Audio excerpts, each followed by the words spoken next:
Hi, I'm Lyndon Ashby, Teen Wolf, Mortal Kombat. You're listening to the Dave and Creech Show.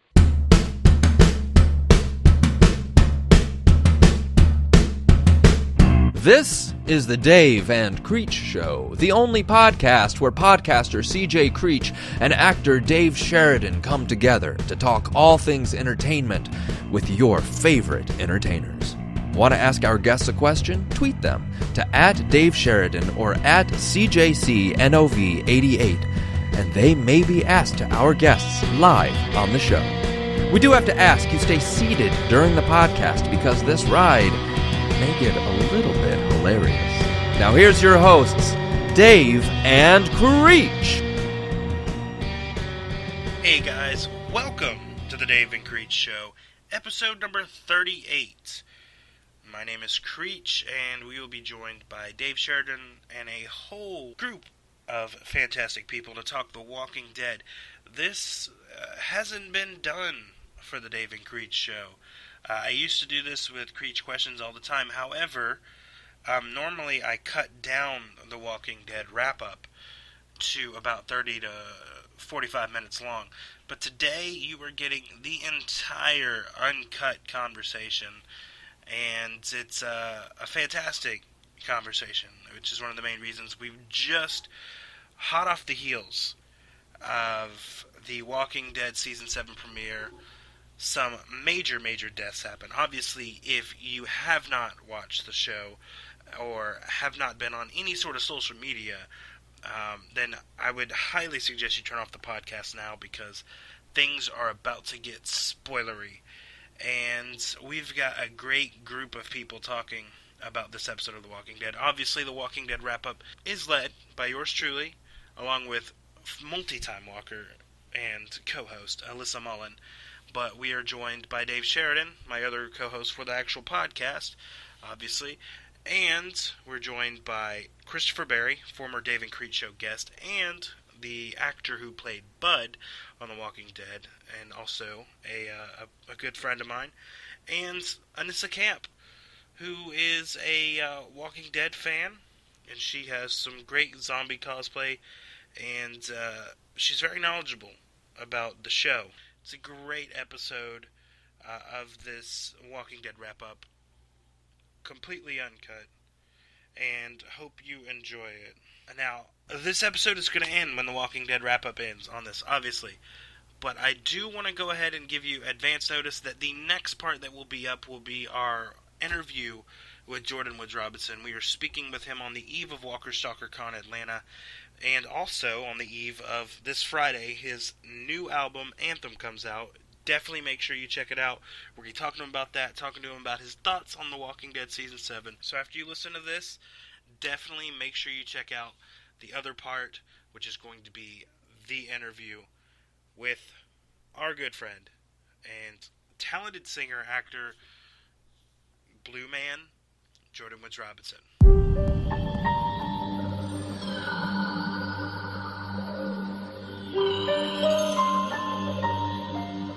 This is all connected. You show up, and now 3 of us are gone. Why'd you bring us here?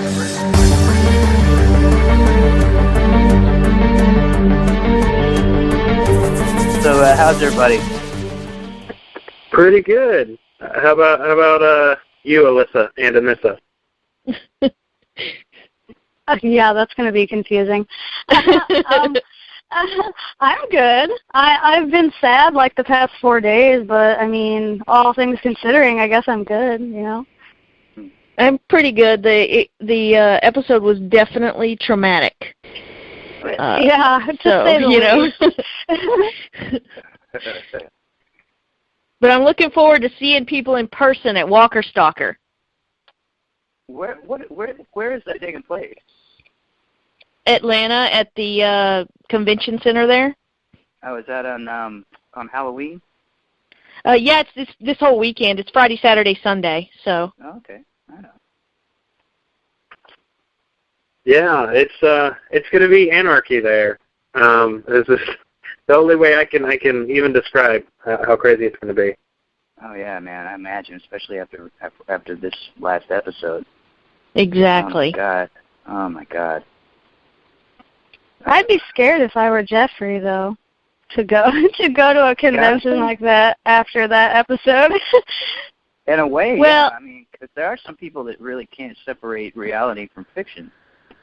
Now they've been posting a lot of things that say 0 tolerance for any sort of violence or anything happening.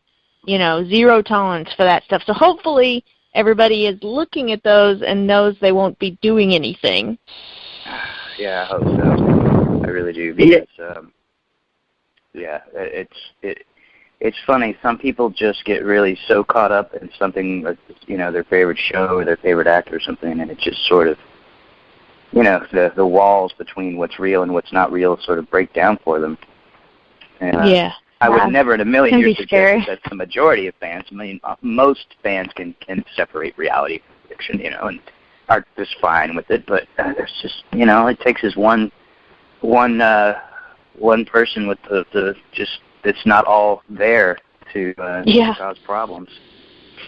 Right. Yeah, Chris, I don't know if you heard, Chris. It's been going around Facebook a lot, though. But yeah, there's been apparently people sending Norman death threats after the episode, and people telling those that are going to Walker Stalker if they're getting a photo with Jeffrey to spit at him and to do stuff to him, like during the photo op. I heard the spit stuff, and I heard that part. I didn't hear that Norman was actually getting threats too, which kind of surprised me because Norman almost seems bulletproof when it comes to doing anything wrong on that show. But that's crazy. Apparently he's blocking people on Twitter, which is something he never does. So it must be really bad. Well, I even got a couple of death threats after the first episode that you saw me in. One of the reasons why I kind of let go my old Facebook account and just said sort of have a private one for family and friends. I had one guy in particular that told me that, because, if you recall, the first time you see me, you don't know what I'm going to do to Abe or Sasha or Daryl. And I had some guy tell me I can't remember who it was, that he told me if I hurt them or if my character hurt them, that he was going to find me and kill me. And I was like, I couldn't tell if he was being serious or if he was, because you can't really tell a person's tone over, just reading text.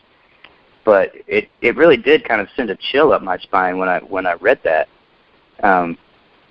So yeah, I can't imagine what Jeffrey's going through right now when it comes to people like that. That's crazy. And I guess Norman too now. I want to go so that I can see Jeffrey in person, because I'm sure he's a super nice guy, and I've never met him yet, but I need to just see him as a super nice guy so that I'm not completely terrified and traumatized from here on out. Yeah.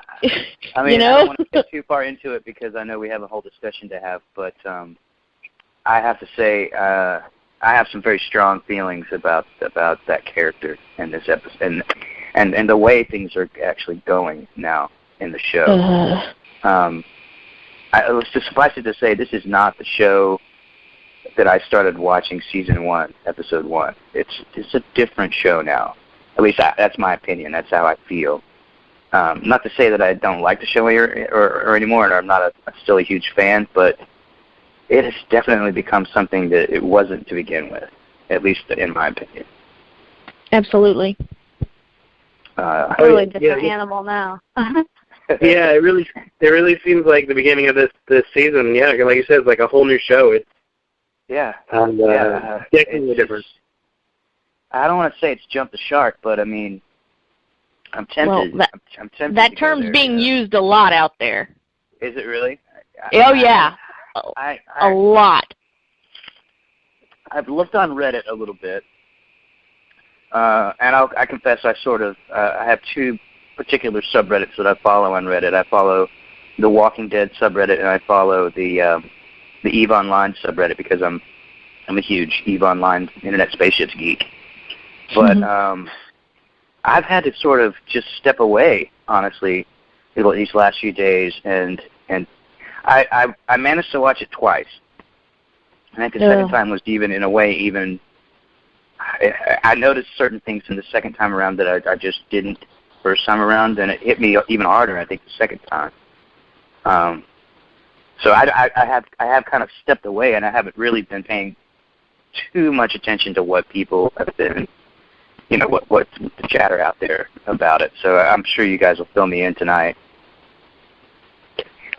Oh, yeah, I've actually, even though, obviously The Walking Dead's been huge for a while, actually this Sunday was literally the first time from about 9 to midnight that my Facebook feed, every single post from every person on there was about The Walking Dead. It was actually kind of weird. Yeah. Yeah, on Facebook, the 3 things trending were Stephen Yeun, Michael Cudlitz, and The Walking Dead. Yeah, that doesn't surprise me at all.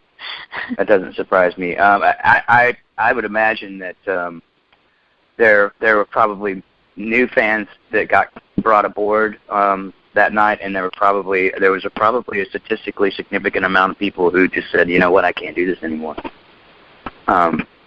That's just but my they're guess. They're going to miss out on so much. Oh, I know. But I just the few things that I have read. I read an article yesterday. And I confess I didn't finish the entire article, but I got about 3/4 of the way through it, and it was someone who basically had just said, "I'm done with it. I'm finished." It was actually 3 or 4 people, and it was I can't remember the name of the article. It was something about. It was called The Walking Dead Quitters Club or something like that. Yeah. I think I've seen that posted around. Yeah, and they were pretty dang strong about it. They were like, "We're done. We're finished, and this is why." And so I don't know. I don't think there's ever been an episode of The Walking Dead that has gotten this much visceral emotional response at all. I think this is definitely hands down the one that's gotten the most emotional response for good reason.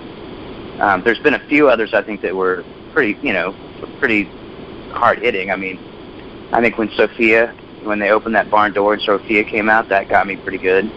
And when the governor cut Herschel's head off, that just tore my heart out. But man, I don't know. That seeing what we saw this last episode was just gut wrenching. Yeah, it definitely was. And even though we all had an idea of what was going to go down, we didn't think it would. Like seeing it in your head and seeing it on a comic book page is totally different from seeing it on the show, and then you're like, oh my god. Yeah. It was so real. Yeah, and especially when you have actors that were that, everybody brought their A game. Everyone was so committed, and so I think any well-adjusted person, has a strong sense of empathy, and people who get involved in shows like this and dramas like this. They put themselves in the character's shoes, and so in a way, when you're, sort of like, I guess the 12th person kneeling there in that line, so it's almost like you're there, seeing it happen, unfold in front of your eyes, just like everyone else kneeling down in that line. And there's something I think more visceral about seeing it right there on your TV screen as opposed to just hearing about it reading about it on a page or seeing it in a graphic novel. Although I have heard, I personally haven't read that episode, but I've heard that that episode is pretty damn harsh too. Yeah, I'm not a comic reader, but of course I know bits because if you're on the internet, you know who Negan is and who Ezekiel is and things like that. But I had no idea that the whole eye thing and the amount of graphicness, but apparently, obviously, it's portrayed exactly like that in the comic. Yeah, that's what I heard too. If I had seen it in the comic first, I think I would have been more mentally prepared for what came on the screen. Right. I don't know. Alyssa was pretty destroyed, but she knew what was coming. So, Alyssa, are you a comic reader? Yes. So I've known about it for it's been a couple of years at least, right? Right. Yeah. since that, so it's like I know about it, but like you guys were just saying, it's different when you see it on the screen and you can hear the sound, you know, and him trying to speak to Maggie, and so it's just like, it's that much worse. So even though I was prepared, I also wasn't prepared because, it, like CJ said, it destroyed me. I was so upset. I paused it for like 10 minutes, no joke, and just bawled. I was like, it's terrible. It's just the most gut-wrenching thing. I just think like all that they've been through and all that they've survived through, and that's how it ends for him. You know, it's just so unfair that someone can be snatched from you like that. And so... And Glenn is arguably the most noble character in our group of survivors. Yeah, he is. Right. He's just from the very moment you saw him in Atlanta when he saves Rick in that tank, he's done nothing but put himself behind everyone else. And you know, arguably in a post-apocalyptic situation, most people, you know, tend to try to put themselves first, right? But Glenn never succumbed to that. And, oh, my God, to have him just arbitrarily murdered like that is just... I mean, if a zombie had gotten him, it probably would have been easier to take because, in a way, zombies now are just a force of nature.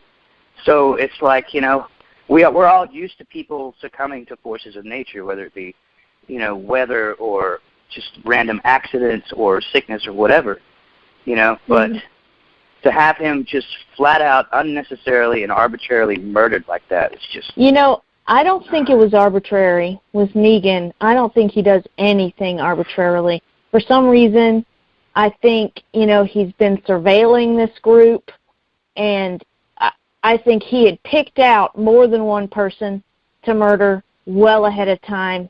He's just so cunning, and he's I can agree with you on that, but I mean, at least as far as to us now, the way it appears, it appears as if absolutely, you know, and absolutely. So, but I think you're probably Negan did it for full effect, and I think he was gonna murder too, whether or not Daryl did anything, but he knew Daryl would. You know, he's sitting right there. I think he was. Yeah, I think he was. Daryl is right next to Rosita, and he knows how you know, violent Daryl is and how quick to, you know, jump and act. I think he was provoking him. Negan is just so smart. It's scary. Well, yeah, that's what makes him so terrifying, is that he's... The governor was like a kindergarten teacher compared to Negan. Yeah. Well, another thing about the governor, too, though, is you come to find out that the governor is really, he's unhinged. It's very subtle because he plays himself as such a calm, collective sort of, sort of weaponized brutality whenever it's needed kind of guy. But then you see him sit down, and it's revealed that he's sitting down in front of a bunch of fish tanks with zombie heads in it, and you're like, and he's combing his zombified little girl's hair, and you're like, okay, this guy's lost his shit. He is gone. He's just crazy. Yeah, he's totally crazy. You don't get that from Negan at all. No. He is a full-blown psychopath as far as like his mentality, but he's not mentally unhinged like the governor was. He's a sociopath. Exactly. There's no empathy. Right. And the thing about the governor is you could tell it, especially in those episodes where he starts to come back from it all. You know, he finds this new group of people and this new woman and this new little girl, and he's starting to become a human again, you know, and sort of get his sanity back. And then what happens when that little girl gets bit? Boom, he's all gone. Back to it. Yeah. Like I said, there was almost a redemptive aspect to him that was, you could see there.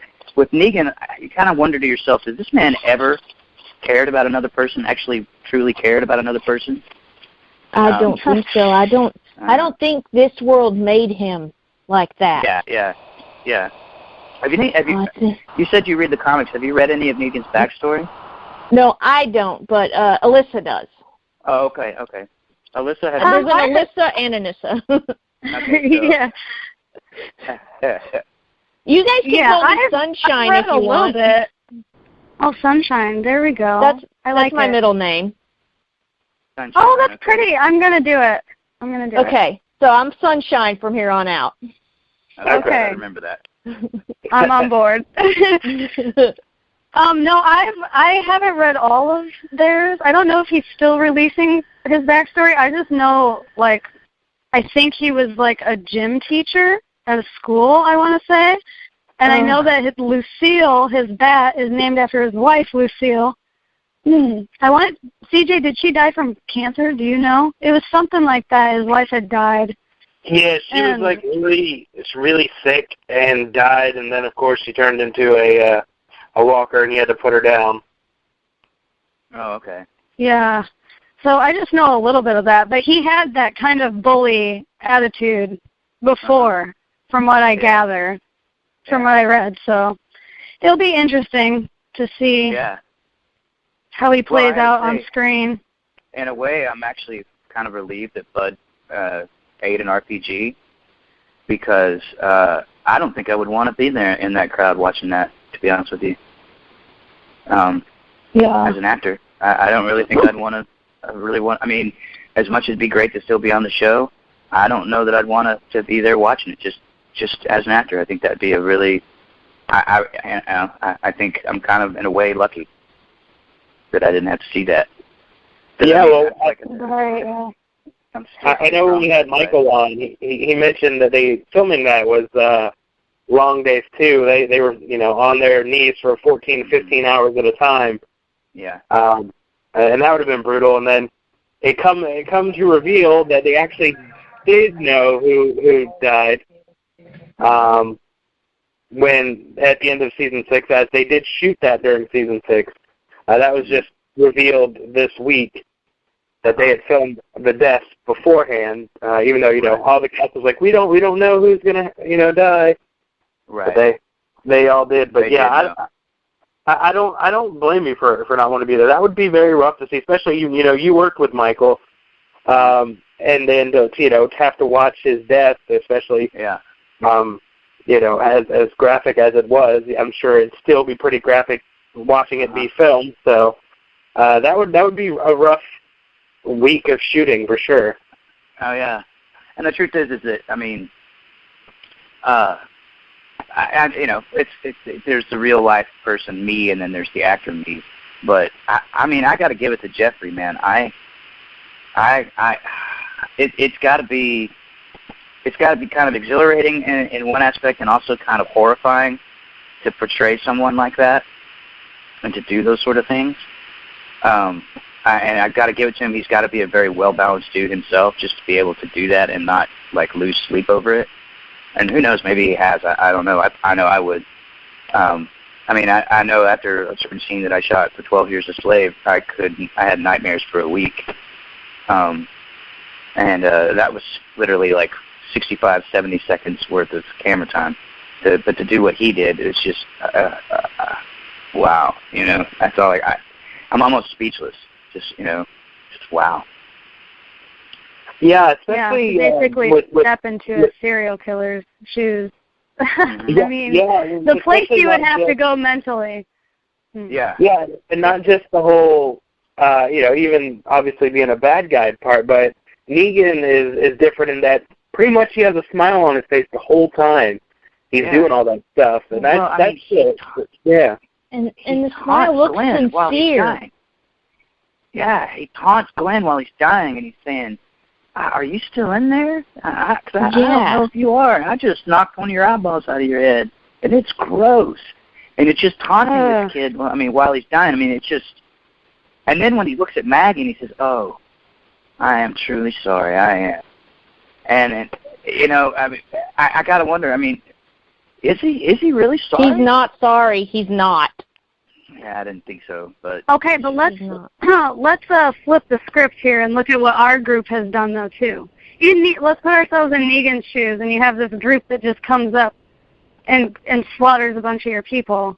Without in their sleep. Right. I mean, there's a difference. So it's like Right. Rick has done a lot of stuff though too. Like I was watching season 5 before the premiere and everything, and I watched the episode where they took the 3 cops of Dawn hostage when they were on the rescue mission to save Beth. And that one guy ran. He knocked Sasha into the window and he ran, and Rick ran him down with the car. And he was so ruthless in that moment. But we love Rick and we're on his side, so we accept more of his actions. But if you were to step outside, you'd be like, Rick is pretty savage, man. He just, like, killed that guy. And he didn't have to, because if I were that guy and I was taken hostage and I didn't know these people, I would probably run for my life, too. Sure. I mean, I can't blame the guy. So our group has done some stuff that is questionable. If I'm not mistaken, that's actually a friend of mine, actor named Matt Cook, that was hit by that Rick ran down. But okay, I agree. Okay, I agree. However, as far as when it comes to Negan's people, his first introduction to Negan, Rick's first introduction to Negan was basically being told that if we didn't blow up his men with an RPG that we found, he would have killed 2 out of the 3 people that were in that truck. The second time he hears about Negan, he is confronted with a man who is ostensibly a member of the Hilltop, who stabs the leader of the Hilltop in the gut and tries to put a knife to his throat and kill him, and demands that they cut off Gregory's head so they can take it back to Negan. So in Rick's mind, he's already got this idea that, and then he tears for, then Jesus tells him the first time we came across Negan, he beat a 16-year-old kid to death in front of us. So in Rick's mind, it all comes down to the moral, what's your moral code, So it's blurred for sure. I just think the level of torture that Negan dispenses is just well above and beyond what Rick has dispensed so far. The level of torture, Rick doesn't. I mean, Daryl kind of tortured that kid Randall, but other than that, even when he has Primo and he thinks that Primo is there's no torture. Negan, he doesn't torture him. He just he blows his head off with a Colt Python, and that's it. Really quick. I mean, arguably speaking, if Negan had just taken a gun and shot these people in the head as opposed to beating to death in front of them, it would have been more bearable. It would have been horrible, don't get me wrong. But, it would have been at least a quick and painless death. It wouldn't have accomplished what Negan was trying to accomplish. That's true. That's exactly right. And he knows that, which is why he can be as psychopathic as he is. Right. I mean, you have to wonder how he's able to, I mean, especially, you can see the scope of how many people they had when he was luring Rick into that setup and everybody, just how he gets all these people, various shapes and sizes to be submissive to him. Yep. It's pretty impressive. Yeah. And not only that, to be like actively on board with the whole thing, killing other people in his name. Right. Yeah, exactly. I mean, killing their own friends. Yeah. Actually actively hunting deserters from Negan's group and punishing them, Right. I mean, but then you look at what Negan does when he first comes across a group, and it's like, well, shit, I can see the effect.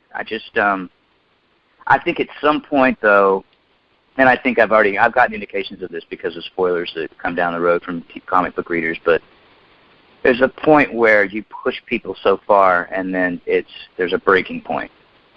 And so I think that's going to be his undoing, just to speculate. I think that's going to be Negan's ultimate downfall, is that he's walking a fine line with this brutality, and at some point it's going to backfire on him, like it really pretty much has with every dictator ever out there in the world, really, I can just see him getting too cocky, too arrogant, and that like you said, that might be his. He could be his own worst enemy over anybody else. Yep. Oh man. Did anybody see the alternate kill that leaked online with Maggie?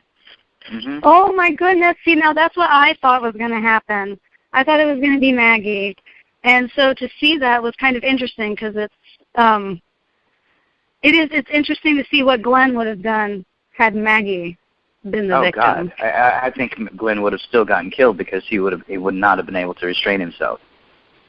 Right. Yeah. Not only Maggie, but your child too. You know. Your child. Yeah. So, I mean, yeah. I think Glenn would have just completely gone nuts.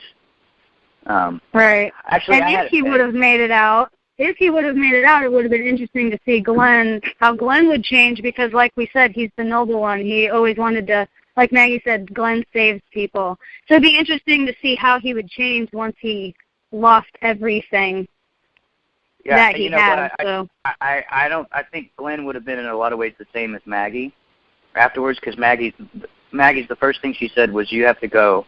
You have to get ready." And they're like, "For what?" And she says, "To fight them." Like, yeah. Right. Rick was broke, but Maggie wants blood, you know. And I think Glenn would be the same way. I think Glenn would be like, "I'm sorry, I don't care what you people do. I'm going to fucking kill that guy. I'm going to kill him." And I don't know. I've heard in the comics, and I don't want to spoil it for anybody. So if you want me to shut up, just tell me right now. Nah, everybody's got comic stuff out there. I'm good. I've been told that at the end of All Out War, when it all goes down, that they finally capture Negan, and Rick decides to put him in prison instead of killing him. I've heard that. I've heard that that's what that jail cell is going to end up being for. That's my feeling as well. But I don't know if I'm going to be satisfied as a viewer with that. But no, he needs to die. No. When I read that, I was so mad at Rick. I was like, I get it. We want to try and go back to how society was, and that's how they did it. But not with this guy. They put him. Oh, no, right, no, exactly. No. It's like, can we start after Negan? Like, can we start doing that after? Because he's horrendous. He killed our best friend, so. In any trial, he would get put to death.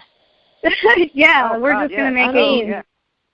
Yeah, I mean, even if they, just did sort of a semi-replica of the constitutional law, anybody in Negan's shoes that'd be the death penalty, hands down. Exactly.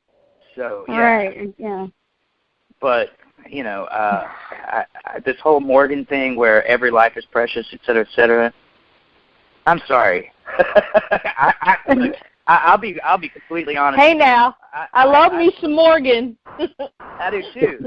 And honestly, I was going to say I love Jesus. I'm all about I like Jesus' style. But in this particular case, I have to say I don't think Jeffrey Dean's character. I don't think Negan deserves to keep breathing. Morgan obviously took a life in order to protect Carol. So yeah. I mean, he's broken his own thing. Right.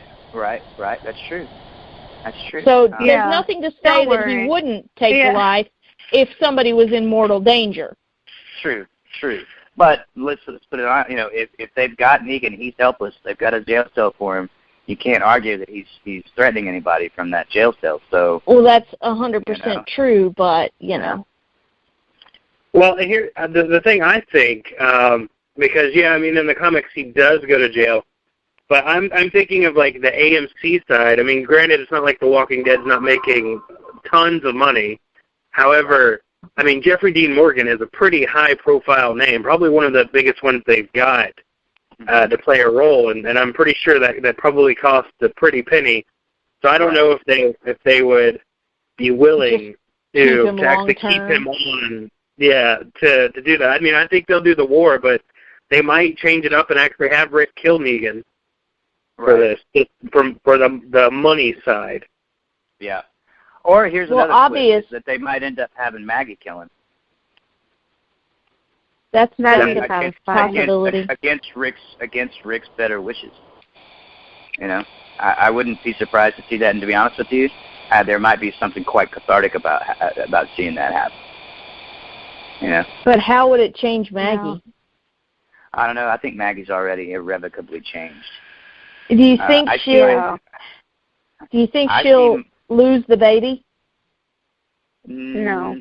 I hope not. So. I honestly can't say for sure one way or another because, to be honest with you, I don't know what kind of stress, what she just went through. She was already miscarrying, or it looked like to me anyway. But what kind of emotional stress, what kind of actual physical stress that kind of emotion would put on the baby, I don't know if the baby would be able to survive after this episode. Well, the thing she is may end up losing the baby too. Just think about it from a filming perspective. Yeah, having a baby, although that can be kind of faked pretty easily. Yeah, but it's going to limit her physical capabilities. I mean, Lori, they fast-forwarded, and she was super pregnant at the end, and she couldn't get around, and they were really concerned. And this is what I think is going to happen, and I could be completely wrong. I think she's going to get to the hilltop. I think she's going to lose the baby. I think, in her mind, Negan is responsible for both the death of her husband and her child. He basically killed off the last family she has. I think she's going to replace Gregory at Hilltop as far as being the leader of Hilltop. And I think she's going to turn into one badass warrior-ess. If she loses the baby, she will kill Negan. If she doesn't, I don't know. Because I think being a mother might change her. Maybe. But by the same token, she watched her husband get brutally murdered in front of her eyes by this man. Yeah, pretty bad. I'm not so sure she would be, especially if she's got political power in the future. I'm not sure how amenable she would be to just him being, catching locked a life up sentence in jail. Yeah. But I don't know. It's a post-apocalyptic world too, so you can argue that keeping Negan alive would just be a waste of food. Totally. I think it's a waste of a good jail cell. Yeah, it's a waste of everything. I don't know. What do you think, CJ? I kind of agree with you. I think if she loses it, which would definitely be another major loss. I mean, thinking that she's already lost all of her family members and now her husband, she'd lose her kid, especially tied with Negan. I could definitely see her, like you said, going to the hilltop, taking over, and definitely going right at Negan.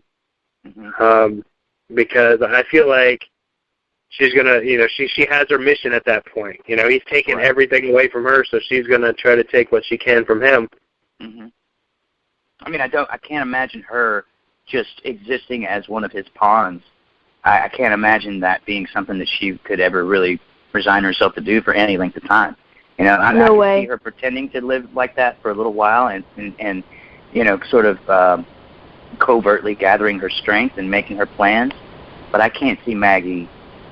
I just can't see her staying under Negan's yoke if she's given an opportunity to get out from under it somehow. And honestly, I'm even more curious to see how Rick's going to get, because you know how they give you the scenes, they sort of show you the scenes from the season, and I've seen a scene where Rick is telling his people, I'm not in charge anymore, Negan is. And I'm curious to see how that's going to play out and for how long. Well, if anybody tries to escape, they're under surveillance right now. They'll probably just be hunted down and then murdered in the square. Yeah. No, you're right. I mean, I think, and see, this all goes back to what I was saying before. I don't know if I actually told this to you, CJ, but I think we might have had this conversation. I thought Rick was acting really irresponsibly going after Negan and his group the way that they did without proper intel and without proper just knowledge of what it was they're going up against. He was a little headstrong, a little cocky. He was cocky, and his people paid for it, and I think he knows it. But what if somebody from the group gets really close to Negan, like plays along and does really well, and then gets so close to him that they can just murder him? Well, there's another thing that I was thinking about, because I do know that Carl ends up having a story arc with Negan in the comics. Right. And I'm wondering if it not be Carl that kills him. That makes sense to me. If you remember in the episode where they were all lined up and we showed all their reactions, Carl's reaction, you look at his kid, I mean, there's nothing but absolute and utter hatred and rage coming out of his eyes. He was just ice. Yeah. And even when Negan, asked him to get up, and he's like, "Are you a southpaw?" Carl's like, "What?" Like all insolent. Yeah, no, I noticed that too. You're right. Am I what? He was a typical teenager, not literally watching people get murdered. Right. I mean, he acted like, he was acting in the way a teen kid would. I mean, but at the same time, he's not acting the way a teen kid would in our world. He's acting the way a teen kid who had literally grown up in the zombie apocalypse would. I mean, he's seen so much gnarly shit by this point in his life that a normal teen would probably be reduced to jelly with fear. And instead of fear, what came out in him was just absolute and total rage. Even that moment when he's telling his dad, just do it, Dad, just do it. He wasn't too torn up about it. No, it really just spoke a level of composure and I'm from Texas, so we call it sand. The kid's got sand. Yeah. It's just a composure and just courage that he, I don't think could only be forged in the apocalypse. The apocalypse, exactly. Yeah. And shout out to Texas, woo! Oh yeah. Yeah, DFW right here. I'm in Arlington. Oh, okay. All right. Cool. I'm from San Angelo. I'm raised and born, Abilene. Oh, okay. Well, that's the sister city. Yep. In fact, y'all used to play us in football. Yes, we did. At least y'all tried to. Hey now. I think during my senior year we sucked. But yeah, so again, I wouldn't be surprised to see it, Carl be the one to bring down the hammer. But I don't know. I don't know. I think things are completely, as far as the show's concerned, I think things are sort of wide open from here on out. I'm interested to see what's happening with Carol and Morgan. Yeah, I am too. I mean, I'm pretty sure that is they're like the vehicle by which we're going to be introduced to King Ezekiel and the kingdom and Sheba and all that. And I think that is going to be another dynamic that plays into this whole Negan problem. Because that's just a whole other group that we haven't come into contact with. All we really know is that they seem to be refugees from the Renaissance Festival. Which is cool. I mean, personally, I collect medieval weapons, so I think in the zombie apocalypse, I would be like an arms dealer. Yeah. Yeah. So that whole story arc with Carol and Morgan and what's going to happen with them is also intriguing. They didn't even cover that in the beginning, this episode. So I don't really know how they could and kept the tension. Yeah, I think all had to be about that.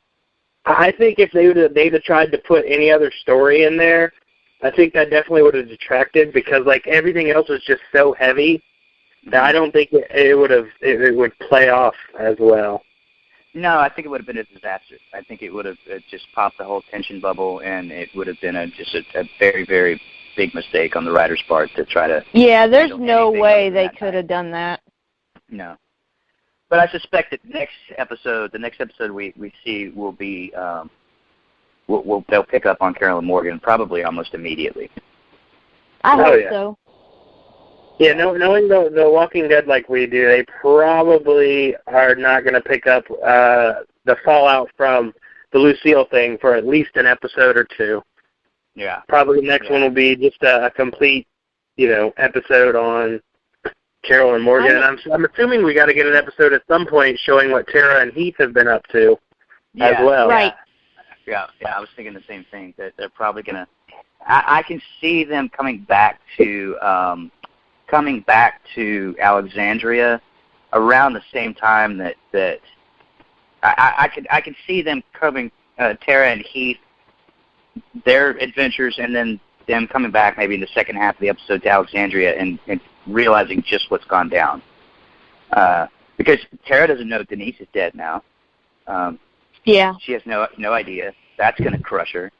then to find out that Abe is gone, and then to find out that Glenn is gone, then to find out that Daryl is captured, taken prisoner. Man, Glenn's death is going to affect Tara as much as Denise's death. Glenn saved her. Yeah. Yeah, he did. True. He really did. I mean, it's Glenn brought her into the family. Yeah, he accepted her knowing full well that she started out on the governor's side. You know? I mean, that's a big deal. I'm getting chills just thinking about that. yeah. There's still gonna be a lot of heartache to come. I don't think we're quite finished with it yet. And I just need one light episode where people are farming and there's a tiger to recover. Yeah. Well, I think probably the lightest we're gonna get is we're gonna see Ezekiel, because I think King Ezekiel is gonna be an interesting character, and I think he's gonna be kind of maybe. I don't know if funny is the right word, but I think there's probably something kind of noble about him, and weird, absolutely, definitely. Anybody that's got a pet tiger is going to be a little bit weird. So, does anybody know his actual backstory? Because I don't know a whole lot about him. What I've read, I don't know. CJ, you've read the comics, so you would probably be able to tell us better than me. I know a little bit. I think Alyssa knows, don't you know Alyssa? I believe he was a zookeeper. Honestly, I'm sitting here thinking about it, and I can't even really remember, to be honest. I could have sworn that he was a zookeeper, and that's how he got the tiger. Oh, yes. Okay, Didn't she, save him when the whole thing started? They were there, and she was, out of her enclosure and saved him or something. And they just stuck together. He had a special bond with her. Yeah. Because I have to say, I'm a zookeeper. And so I'm very interested in exactly how much and what of Ezekiel's backstory we get to know. I'm a bird keeper, but I have worked with cats in the past. Mm-hmm. And I have worked with many tigers. And so I'm really, really interested to see how they play it and how sort of true to, the animal's behavior and everything like that they play it. Yeah. Or do you just want to know so that if something goes down, you know how to get a tiger yourself? Is that what it is? I wouldn't trust a tiger in the apocalypse or not in the apocalypse. All I'm saying is you never freaking turn your back. I don't even like cats. You need a dog, something that is going to be obedient. If you want an animal in the apocalypse, I would say go with a dog. Yeah, it provided that it can be a dog that you can make be quiet on command. Exactly, super well trained, maybe a border collie. Something like that. The last thing you want is a dog barking at a whole herd of walkers. Plus, it's another mouth to feed, no matter what I was a starving actor in Los Angeles for years with my dog, and sometimes he would eat and I wouldn't, but it was still worth it, you know what I mean? Yeah, I hear you. Dogs are just awesome. I think at one point Chandler Riggs was lobbying for a dog. Oh, really? Yeah, and he was telling Scott Gimple and whoever that he thinks that Carl needed a dog. Oh, I think that was a great idea. If I were Chandler, I think so too. The same thing. That'd be awesome. Maybe he wouldn't have gotten all that trouble off in the woods by himself, letting that walker eat Dale. Yeah, that's true. If he had a dog with him. Had a dog, yeah. He'd have been playing fetch somewhere. Right. Right? Yeah. Well, and why didn't why didn't the Greens have a dog? I don't know. You would think that a farmer would have more than one. Yeah, totally. I don't know. That's a good question. I've only seen a dog maybe one or two times in the whole show. They were eating dead people or being eaten by people. Yeah.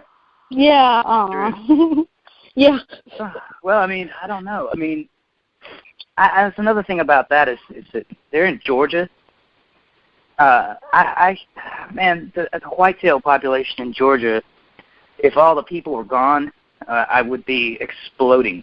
So I don't see why I don't see our characters out hunting deer more often. Right. Actually, they're in Virginia now, but that's still there'd be deer all over the place in that part of the country. So that's something I've always wondered about it. I get the impression that Kirkman's not much of a hunter, so he just never really occurred to him. And in the lower population centers, walkers wouldn't get the deer. The deer would outrun a walker anytime. Yeah, it'd be simple. The deer would learn very quickly what those things were. Otis was hunting deer. That's true. And Carl. And Carl. Yeah, that's true. But he's a farmer, so you would expect that. But you'd think the city folk eventually would start to get the impression, oh, wait a second, there's lots of meat walking around out there. You'd think Daryl Dixon could bring down more than a squirrel and one deer that a freaking walker got a hold of. Yeah, I remember that. I think probably Daryl would be the one guy I would think you would see him bringing in game more often, you know? Yeah. Like a lot. I think the mysterious disappearing deer population is probably one of those things like the rain in Georgia that just, for some reason they don't really address. They don't have to deal with it, yeah. It's only rained 3 times? Yeah. It's only been at inopportune times. It's really only about towards the end of each season that it gets cold. I wonder why we're always seeing them around the summertime till fall. Yeah. It couldn't be anything to do with the shooting schedule, huh? And one thing, obviously, I guess it does snow in Georgia on occasion, but they've never done an episode in the snow. But wait, is this a television show? Yeah. This isn't a documentary. Yeah, that's true. But I could say just for my own personal, if I ever were in the zombie apocalypse, I would head as far north as I could. Yeah. Because that's just, the walkers, I'm almost positive walkers can't walk when they're frozen solid. I'd be like, Northern Canada, here I come. The only problem there is you got to know how to keep yourself warm. Yeah, I know. I'd probably die really fast. But who am I fooling? I'd probably only last about 2 weeks in the zombie apocalypse anyway. Yeah, I wouldn't last either. You'd last longer than me. I'd probably get gone in the first 5 minutes. Nah, man, if you and I hooked up, we'd be like, you'd be the smart guy and I'd be the guy that can shoot the gun. I'm really good with a rifle. I've got a bad knee, so I'd be walker bait in 10 seconds. Walker bait. And Alyssa would outlive us all. Yeah, I'm guessing so. Yeah, right. Well, I'd probably just take the approach that Nick and Fear the Walking Dead did, or Glenn, and just cover myself and just walk with them, Yeah, that seems like your best bet at this point. I just blend in. Yeah, right. Don't cause any don't make any noise. Don't right. Notice you and just walk right along. Yeah, see? Sneak away when you have to. Exactly. Michonne, unless it's raining and then it washes off. Well, Michonne had it right. Yeah, she was. Yeah. Yeah, and she's come a long way. I remember when I first saw her, I'm like, oh my God, who is she? Yeah. What the hell? That was just crazy. She was scary. Samurai sword and two walkers in chains walking along with her. Human backpacks, well, I guess former human backpacks. Pack animals? Yeah, like pack mules. Yeah, and they were people she knew. Yeah, I know. That's crazy. That's messed up. Yeah. That was really weird. Oh, by the way, we're definitely this is part of the review now. He's I don't know when Dave's joining. He's building a house right now, so he says he'll if we're still on, he'll call in a little bit, but we're basically reviewing it now. Okay. And we're just still, chatting like normal. Okay. Right on. But this has been a crazy start to the season for sure. So did anybody actually think, I know Alyssa said Maggie, was there anybody else who thought that there would be an alternate death to what we actually got? I predicted Glenn and Abraham. Yeah, me too. But it wasn't satisfying. Last season, when the finale was over, I looked at my buddy and I was like, okay, Abraham's going to get it, and probably Glenn too. Exactly. because I knew Glenn died in the comics even back then, so right. I sort of almost knew that, but I just kind of felt like, they're gonna make a twist, and it's not gonna be just one guy. I just can't see it. So. And Abe with that whole puffy chest thing. Yeah, Abe was the one guy in the whole group that if I myself were Negan, I would have singled him out as, simply because the psychology behind it is you find the toughest looking guy and you make him the example. Right. So I kind of figured just by virtue of Abraham's personality and his physical prowess, it pretty much put him on the chopping block. And the reason I thought Glenn was because I knew already that they had done that to him in the comics, and I think they wanted to I think AMC wanted to kind of just twist the knife, Mhm. Which is and exactly also what it felt probably like they wanted to appease some of the comic fans.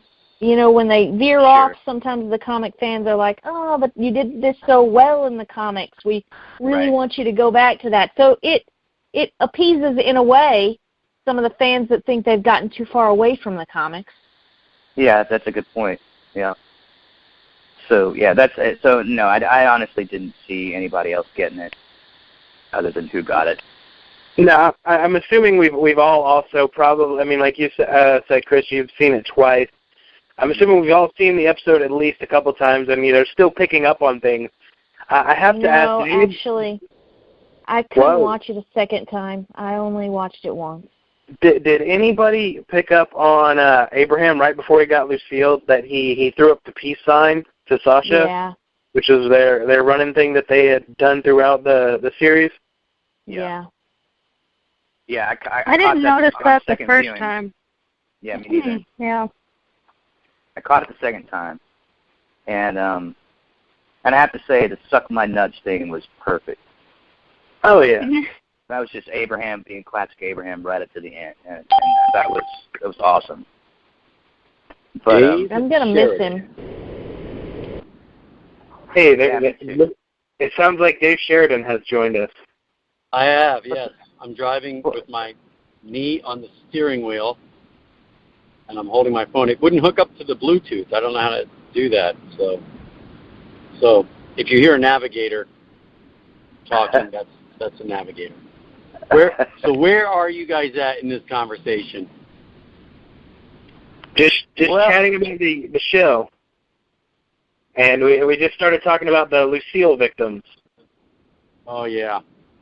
Yeah. Good lead up though. It was definitely could have been anybody, right? Right up to the point where they revealed it, and then there was a second one, So yeah. And Creech, the second one, Glenn, when they took Glenn out, that followed more the comic book anyway, right? At that point. Yeah, it was almost shot for shot. So I feel like when they took out Michael's character, Abraham, right? Yeah. Yeah. It was almost like, let's get this out of the way for an even bigger and better one to come. But it was a sort of like left turn before it went to the right turn that people were sort of expecting from the beginning. So, I'm sure people. Like it caused people to breathe a sigh of relief that Glenn didn't get it, but at the same time, it was any one of those people taking Lucille was awful. I mean, I think you guys probably already discussed this, but emotionally, seeing both of them die was probably the worst out of any of the ones I've seen on the show so far in terms of feeling it, like, oh my God, like we really lost somebody. Oh, hands down, absolutely. And the thing is that the two deaths affected all the members of the group in different ways, because there are certain people that came into the group with Abraham, and then certain people who've been in the group the entire time with Glenn, and so those two deaths added up really just destroyed everybody. Yeah. Yeah. So many people intertwined in those characters. in a big way, you know. Especially, and the funny thing is, like, the Eugene in the previous, maybe the 2 episodes before, in that sort of, like, warehouse where he was trying to get the machines working to make guns or make ammunition, you know, and he said, I got this, and they sort of, Abraham and him had a sort of mano-y-mano moment of, you do got this, you know what I'm saying? Like, I'm not going to be there to take care of you all the time. And, and Abraham's sort of admission that, you know, to Eugene that, yeah, man, you are a survivor, and you are a man, you know, and then Eugene giving him that hug. It was just a perfect setup, really. I have to say that I had the only small doubt that I had that it wasn't going to be Abe was that there was a part of me that thought maybe possibly it's going to be Eugene getting hit. But obviously that didn't happen. Yeah. Right. That would have had its own impact if it had been Eugene.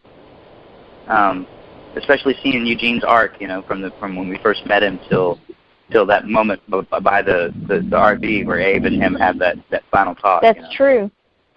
You know, Abe had a similar arc ending with Sasha when he was finally happy and, you know, thinking about making a family, and then obviously that's like the nail in the coffin. I think the one thing that bothered me, and I didn't really realize it bothered me until after the second viewing, was the way that it was left between Abraham and Rosita. Yeah. Because you never really got any sort of like Rosita never got any sort of what's the word I'm looking for? She never got closure. Yeah, no, there was no closure. Yeah, exactly. There was no apology. He didn't say, "Look, I'm going through something, and this isn't where I am anymore." There was nothing. But I think Sasha will provide that for her. I hope so. I'm not exactly sure how she will be able to do that, but I hope so. I'll take your word for it. But I mean, it didn't really occur to me until after the fact that, you know, how Rosita's got it. You know, you look at her and she's just shell shocked. You know. Yeah. I think out of all the people in that lineup, she was the most just completely like she just looked. Prepare to turn left in half a mile. Did you hear that? Get that, Dave?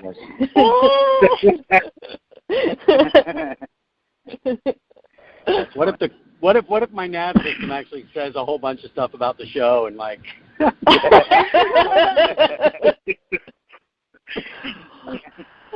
I think Carl should have gotten it. You know. How old is your navigator? Because this is not a show for kids. Yeah, no. Carl will kill Negan in 4 episodes. 300 Yeah, you start sounding spoilers. Hold on, I'm going to try to figure out how to shut this off. That's hilarious. Take the next left. Okay, I will. Walkers ahead. Recalculate. That actually would be a funny moment. You need to pitch that to them that when they, in one episode when they steal a car, they can't get walkers ahead. And they're hitting all these walkers, and you know what I mean? It's like it's still, you know, even in the apocalypse, like the map is wrong because there is, you know, there's a pile of cars, you know, piled up. Like when they were, it would have been hilarious during this thing when they were trying to, with the Winnebago, trying to get her to the other camp for the hospital, you know, and they kept running into the pile of wood or the chained up zombies and stuff. It would have been like, you know, turn left. Recalculating. Yeah, at the chained up zombies, make a U-turn. If you think about it, though, I mean, the GPS would still be working. I mean, satellites aren't affected by what's going on down on the ground. So all they basically are is just big clocks in orbit, you know, pinging out there, you know. So that seems kind of funny, actually. Actually, it might be able to help them find. Yeah, it could probably help them find gas stations they don't know about or food sources. You know what I'm saying? Right. Get the car nav, because if they got cars running, then a nav system would be working, and then you're like you're saying, your satellites, they run on solar and they're up there. You know, so. Yeah. Well, apparently the car makers didn't get affected by the apocalypse because we're still seeing, like, you know, brand new models.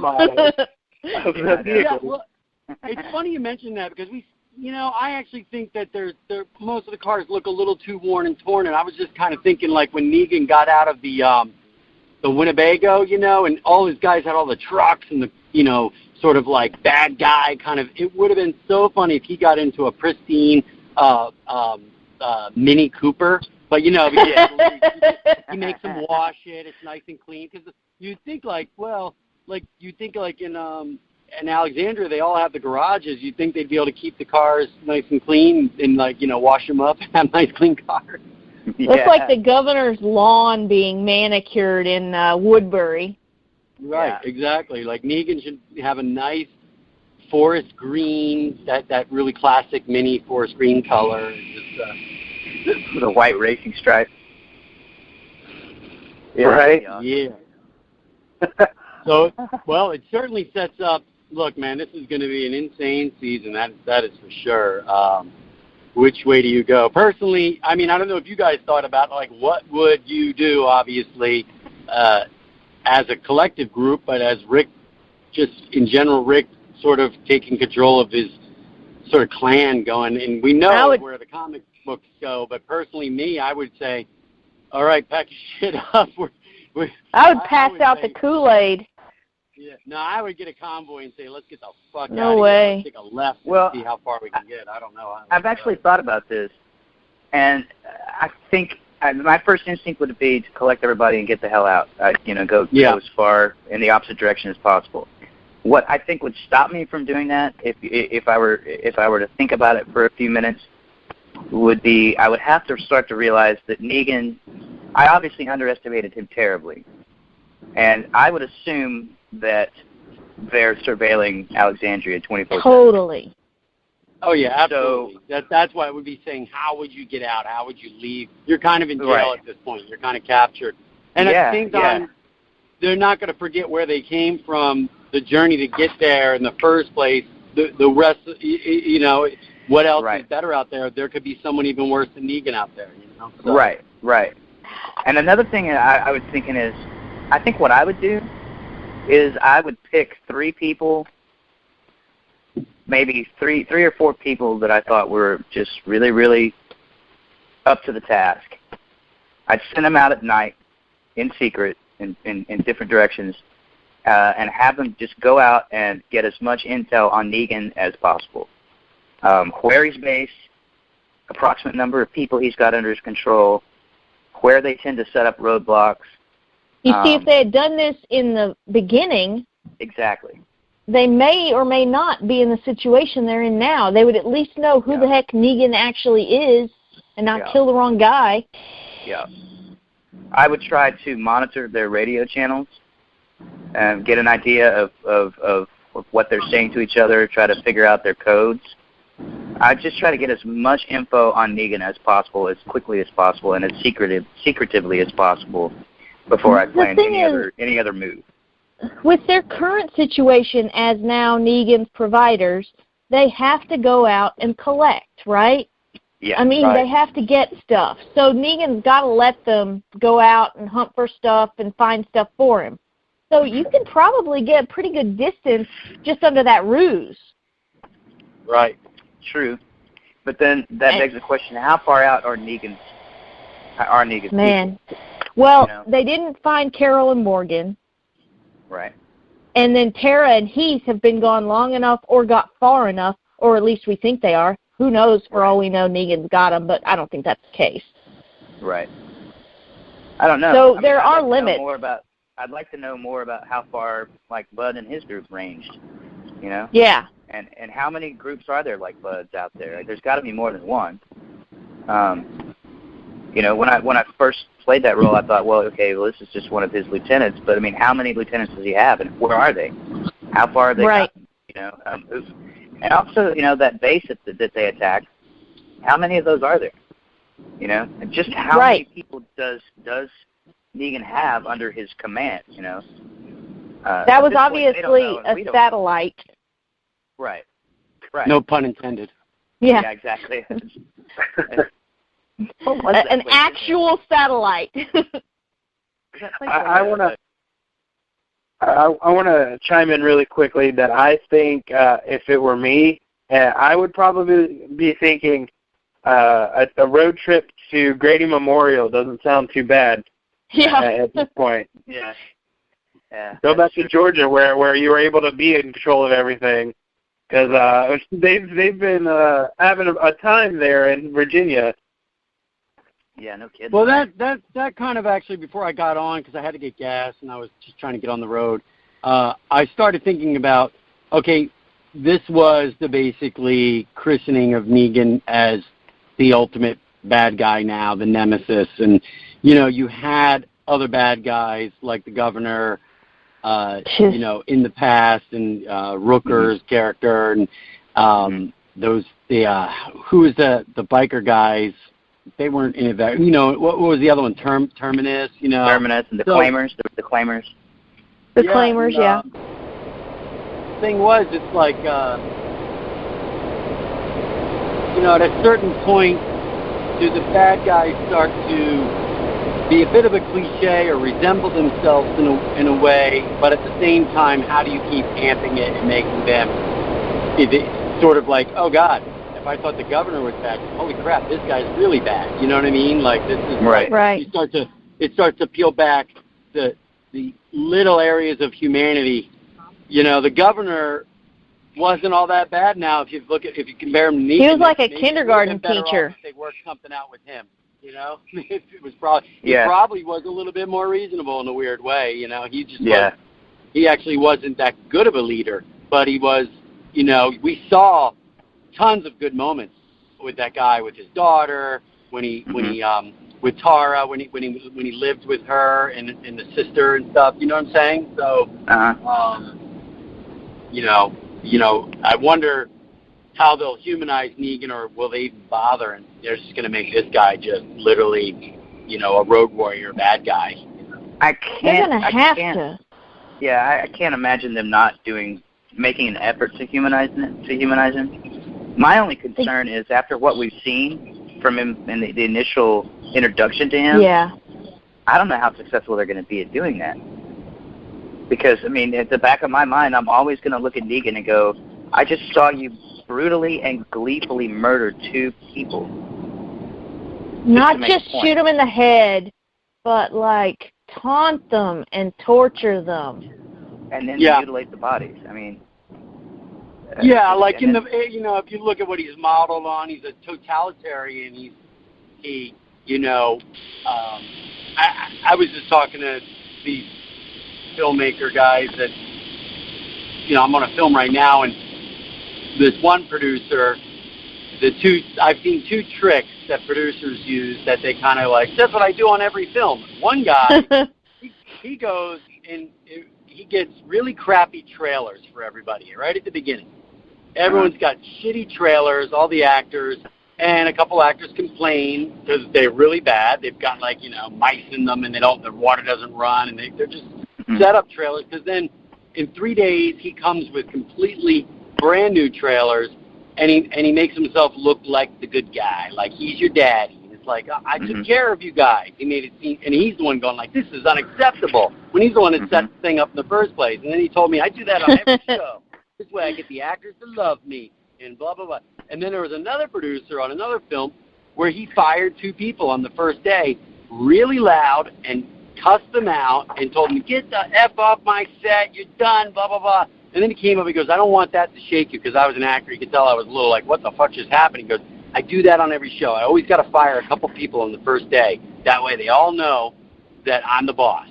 And that was almost like Negan going, I'm going to kill some guys no matter what you guys did. No matter what, when I finally get introduced, no matter what, I line you guys up, and I always take out somebody that you love and you care about right in front of you to have immediate control over you, so it's sort of like a Roman ruler like Nero or whatever would have done. I wish he had just set up some trailers instead. Yeah, he could have did that, but they live in Alexandria. I was going to improve their... You guys have... I love your model homes you live in. I'm going to get you bigger model homes. Yeah. Well, they set him up that way. The thing is that he did it himself, and the Romans. It's interesting you put that up. The Romans very rarely would the leader, like someone like Julius Caesar, actually get their hands bloody. They would just have their men do it. Negan makes this much more personal and much more. There's a psychology there that goes even beyond your standard authoritarian. I think he enjoys it. Like Attila the Hun type of thing. Yeah. I mean, he took it to 11, and he looked like he genuinely enjoyed it. Yeah, well, there was 3 moments in the show, and I only watched it once. Sounds like you've watched it twice. Creech, how many times you watch it? You're probably like a 6-timer. No, I watched it 2. 2 times. Okay, Alyssa, how many times? Twice. I just watched it again last night. I only got to watch it once, but there was a few, I'm sure I'll catch more moments with Negan, which kind of speak volume. They say something, and the 3 main things that I saw, and there's probably more, were, one, when he left the axe on the table, and Rick's in the RV, and he said, go ahead and grab that axe and get it over with. Come at me. That's probably your best shot. And he baited him, and Rick thought, okay, I probably got a 50-50 chance here, mano-a-mano, baseball bat and him. Mm-hmm. We're both very capable guys. Let me charge him. Mm-hmm. And he whipped that gun around so quick, and also you didn't even know it was there. But that was like, oh, this guy isn't just good with a brute baseball bat. He was like a gunslinger there, like old-time West quick draw. You know what I mean? Right. And so there's talent there that doesn't come from, I was a math teacher before the apocalypse happened. Like, what is this guy's background all of a sudden there? The other part is when he sends him out for the axe, but then he's shooting the zombies like it's like a game. Like, you're getting the axe. You're getting the axe no matter what. I'm not really going to let a zombie get you. You're getting me the axe. Get my axe. Get the axe. And he opens up that window like, oh, you guys, I never saw you guys open up the Winnebago window like this. Like, I know how to open the window up and actually, like, play pigeon shoot. Like, he was in control, beyond control in a weird way. Like, not even sweating. And then that's true. The third part was where he clearly knows that Rick has just killed all these zombies, so the axe is tainted with, like, spoiled blood. So you can't touch anyone with that axe now. And I think at that point, I saw like a misdirect, because the first time he went down on Rick with the axe, I already thought he cut his arm off or something, right? And he just kind of like scratched his finger. Then when he's cleaning off the axe with the alcohol and he gets the ace bandage out or whatever it was, and Rick's arm's on the table, I go, okay, he's going to cut his arm off here. Yeah. And then it's the sort of Abraham God moment where it's like, I want you to cut Carl's hand off. And no, take mine, and then he goes up, finally he's going to do it, and he stops him, like a fraternity pledging. Fraternities do that all the time, like, I want you to take this brick tied to your penis and throw it off the thing. Oh, wait, don't do that. We wouldn't make you do that. Or, I want you to fuck this sheep. We wouldn't make you do that. So it was almost like he wanted Rick to go the full distance because that was, that's the look I wanted to see, right? You know what I mean? But at the same time, when he cleaned it off with the alcohol, it shows you how far this guy's thinking in advance in a weird way. Well, it seemed like every single thing he did already going down in that Winnebago, but he's already 5 steps ahead of Rick planning this out, So. It's like everything he did was completely pre-planned and calculated. Like, even to the point of driving the Winnebago to this herd of walkers, Like, he knew exactly where he was going in the fog to get to a herd of walkers.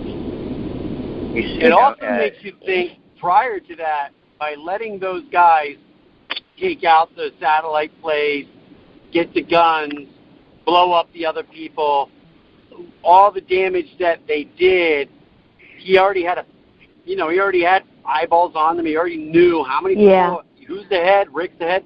It was almost like he let them sort of like, I'm going to let these guys shit a little. Let me see let me see how good they are, and B, let me set them up in a sense of let me get my people around me, and know that they're the enemy, and that we're going to enslave them as well. Like, let me entrap them into drawing blood, a bunch of blood of our people, because in a weird way, if he's got his shit so together, like when they were bringing that Winnebago and all the roads were blocked, and he noosed them into this little, he slowly, made them push them into this dead end area. He basically entrapped them and snared them like a little thing. It's like everything up before that played these stages up like they were kind of like the Three Stooges. They were the Keystone Cops a little bit. You know what I mean? They didn't. They were like Rick's group was like 75-0. You know what I'm saying? They were like the Washington Generals or whatever it is. The team the Harlem Globetrotter plays. You know what I mean? Right. So it's like. Right.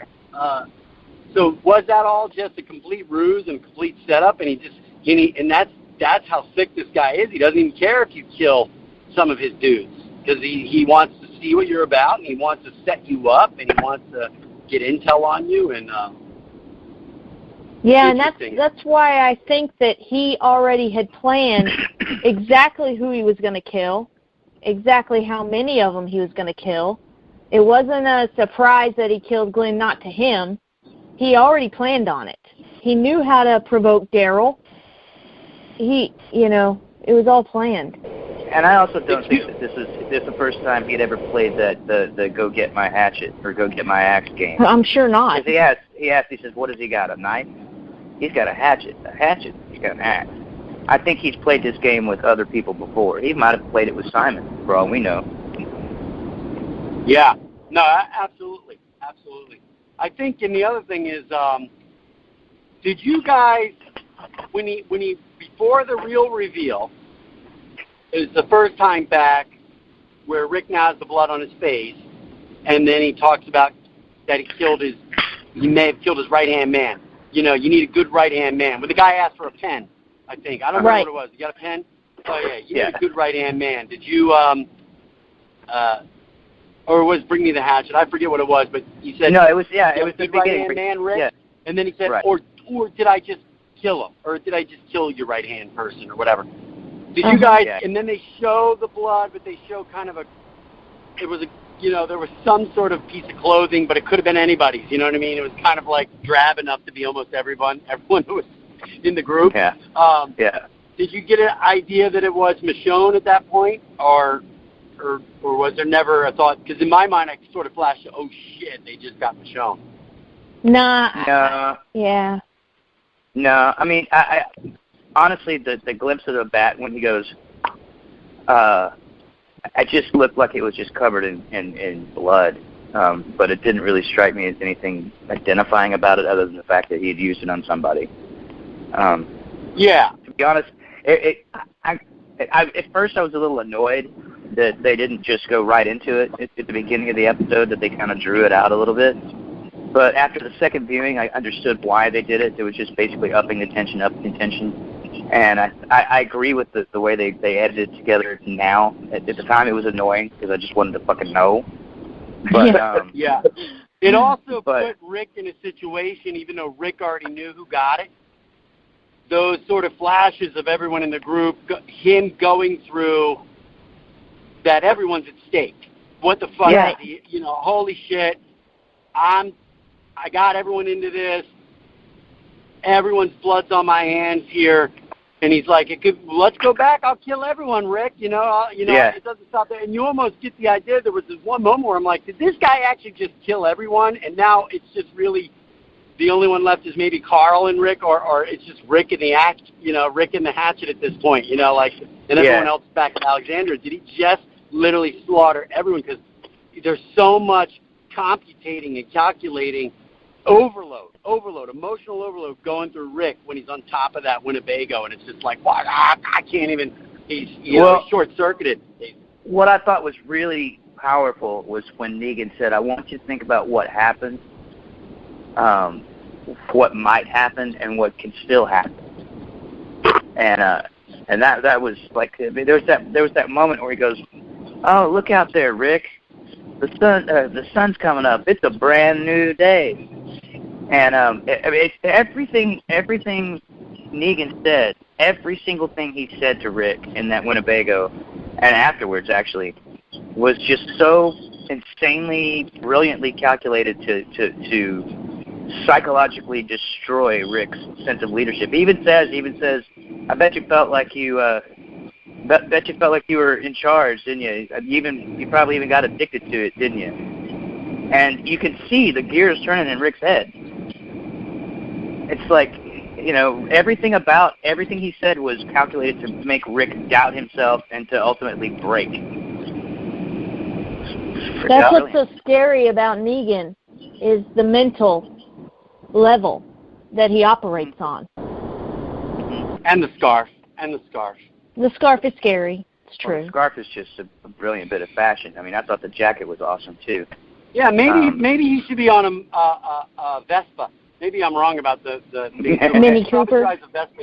He's got that little ascot and a leather biker 60s biker. And he does have those like low-waisted skinny jeans. Oh no, what would be great is he puts on like a bright yellow helmet with like black stripes, so it looks like a bumblebee. Those great jeans were like right off the rack at like Banana Republic, like only washed once. Like they were very clean too. I was very impressed. Yeah, you don't often see that actually. The costume people at Walking Dead are pretty good about aging your stuff down. Well, that's what I'm saying. There was that kind of is a little choice. That's not a mistake. That's a choice. No. They did it on purpose. That's for Negan. Yeah. His jacket was immaculate. His scarf was perfectly put together. His jeans were beautiful. Everything about the character was just like classic. I mean, I gotta say, I mean, everybody was firing on all cylinders, not just the cast, but the writers and the crew from top to bottom. Now, do you think that will we see him shaving nice and clean in the next episode, or will he just appear shaved, or is he not going to shave? I don't know. I think I'm not sure if that line about "I gotta shave this shit" was actually more just for us because it was a recognition of him admiring Abraham's amazingly awesome stash. Right. So they may just drop that in the future because they like the rugged-looking JDM. But because I think him having that sort of I think him having the rugged look, the sort of the facial hair, it makes him a little bit more menacing. So they may just kind of drop that and keep going. I think the line was just in case they decided they wanted to. Yeah, that's true. Yeah, well, I know the comic book, he's pretty clean shaven in the comic book. Is he? Yeah. Yeah. I know one of the reasons why he wasn't shaven was he was actually, I believe he was on The Good Wife at the time, and so he'd already filmed stuff for that role, so contractually he couldn't shave. Yeah. But now I think they're going to roll with the unshaved look. Cause I mean, if you watch Talking Dead afterwards, I mean they're filming. Right. I think he's pretty clean, wasn't he? Yeah, I think they're I think they're on episode 12 now. So that's what. He was clean shaven on Talking Dead, or yeah, he was actually. He was. There you go. Yeah. Now here's the thing. I don't know if you picked up on it, but maybe I'm wrong, but. And this is what goes on biblically, and there's all sorts of biblical stuff in this Walking Dead from day one. Abraham and Isaac. Yeah, there's a lot of stuff in it. But one thing is that in the Bible, God uses evil to punish, other civilizations that aren't so bad but aren't living the way they should be. And at the same time, those evil, really, truly evil civilizations usually get punished by an even far more evil being or group, and they're just decimated. And I think the most evilest army that is on the planet during this story that we're watching are the walkers. They are heartless. They are just killing machines. And when Rick was out with the axe and he fell, there was just a severed head zombie that was just sort of chomping, but yet it was harmless but it was still deadly. And there was a moment he looked at it, and I almost felt like he was going to bring that head, you know, like a Medusa head, and literally have it bite Negan, right? But I do, and then there was, in the beginning of the other season, with the balloons and the let's get the Pied Piper chasing the army, you know, let's lead this army of zombies. And I kind of see it would be kind of cool, and I don't know if they would go that way, but I almost see a way for Rick and his group to utilize the zombies in a way that's how they're actually doing a terrorist sort of organizational attacks on Negan, but it's really never on them because it's the zombies. You know what I mean? Like setting them up for the big horde of zombies that come through at times and stuff like that, or collecting their heads into a sort of weaponized thing of, oh, we've got all these zombie heads now in a pit and we're going to be able to go and launch them, or, you know, put them in a, you know, oh, you want 50%, and they load up all zombie heads in a truck and they all roll out on the Negan or something. I just see, you know, something happening in a way that they utilize it, they weaponize it in a way that would be, I haven't really seen anybody really weaponize it except for the governor. Yeah, when they went inside that, was that Negan's group? I can't remember where they entrapped people to come inside the 18-wheelers, and then they had the sounds, the music. Those are the wolves. The wolves. Yeah, the wolves. But the governor used zombies as a weapon when he broke through the prison and like released them out of the truck into the prison yard. Oh yeah, that's right. Yeah. So there might be something in that, you know, some way. I don't know, you know. Either way, well, I hope. I don't know how many seasons it's going to be, but I guarantee this show will not go away until Negan gets his due, for sure. You know what I mean? I sure hope so. I can't imagine that they would let that slide. But come back to the biblical thing. The most biblical thing in this episode that struck me was the whole Negan making Rick almost cut off his son's arm. Yeah, that was Abraham. Yeah, the whole Abraham and Isaac thing, which you know, I hate to think of God and Negan in the same, you know, same sort of. Yeah, but Negan was playing that up because he's now Rick's God. You know, I am fucking God on this planet. Yeah, pretty much. That's what Negan was basically making clear to Rick: is that you're mine. I mean, he even says it. You know, you're mine. This act, it's mine. You know, that's like the main rule number one. Everything you have is mine, including you. Which is something that they've never had to really deal with. Even the governor didn't really exercise that kind of, you know, that kind of control over his people. I think Rick should have made him take Abraham with him, saying, "Hey, you get half of everything. Take that body. You take that one." Yeah. Like. God. Yeah, but you gotta admit, Rick still said, "I'm gonna kill you. I'm gonna kill you." That was like fucking bold face right in his face. And he, that's the thing. He wasn't broken yet. He was absolutely traumatized, but he wasn't just completely broken. And Negan, literally, that was his whole point was to break them. Like another thing he said was, you know,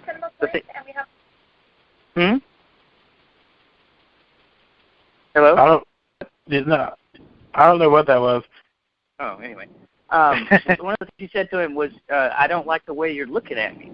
That look you're giving me. And then when he finally breaks Rick, he's like, that's the look I've been looking for. I know, it's like just down to the point where I need you to look at me in a certain way. And until I get that, I'm just going to keep on hurting you. Wow, man. Honestly, I don't know. Like you asked earlier, are they going to be able to humanize him? I think, if this is just my opinion, I think AMC has set themselves up for a monumental task, and they've given Jeffrey Dean Morgan a monumental task to try to actually humanize Negan, just by way of how far they've gone with it. Yeah, I mean, everyone has a past, though, and everybody before the sort of coming of the dead bodies or whatever you want to call it, like the resurrection of the dead. Right. For that, everyone had something. Everyone had a credit card and a phone bill. So what's his story, Yeah. What it is. Yeah, that's true. That's true. But, it's going to be interesting, to say the least. I got to say, though, I'm going to have a very hard time as a viewer looking at Negan in any way that resembles an actual human being for a while. He didn't even seem too torn up about all the mini-loss. That's all I'm saying. I mean, no, he said, oh, you killed a lot of my men. But it wasn't, like, nobody seemed very upset. No, he said, that's uncool, man. Yeah, what I'm saying, probably that was.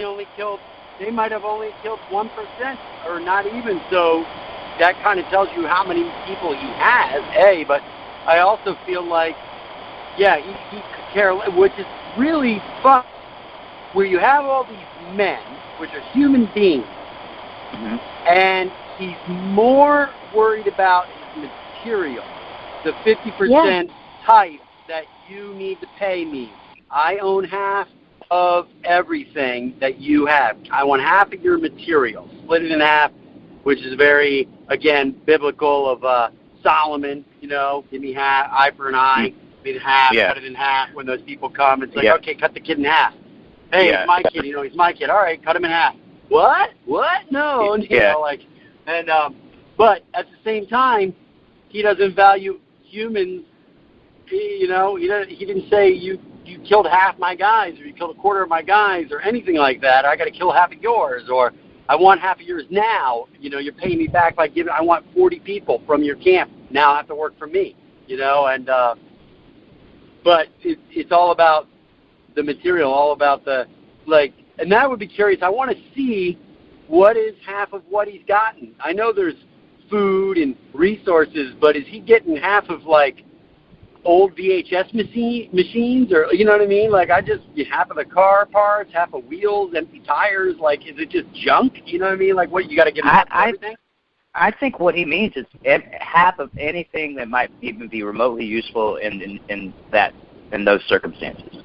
Yeah, but what if he's a crazy hoarder? I'm saying, what if he's a hoarder and he's just got all where's he got all this stuff? Shit. I want half of the milk cartons, and I want half of the boxes. I want half of those, the pallets in the back of that loading dock. Give me half. I want we don't have any place for this. I just want half of everything. It's sort of you're really getting a little crazy with the half stuff. This stuff's kind of used. You never know. You never know when you're going to need all this wood. I'm kind of a hoarder right now. Yeah. Well, I mean, it's like I said, it's a zombie apocalypse, so who knows what can actually be useful. Yeah, I mean, your character, Bud, even mentioned the porn mags under their seats. So he's got everything. Porn under the seats, the seats themselves, the mats, all the little extra napkins you've got, emergency napkin supply, all that shit's no longer yours. So, I think when he says half, I think he means, and Bud didn't even say, give me half. He was like, you give us your shit. It's sort of understood that once the arrangement has been made, then Negan's like, okay, I'm going to need half of everything. But when they initially find you, they're like, all your shit is mine. All of your shit. You're right. It's on loan, because think about this. The mathematics is, okay, I've come for my first payment. Give me half.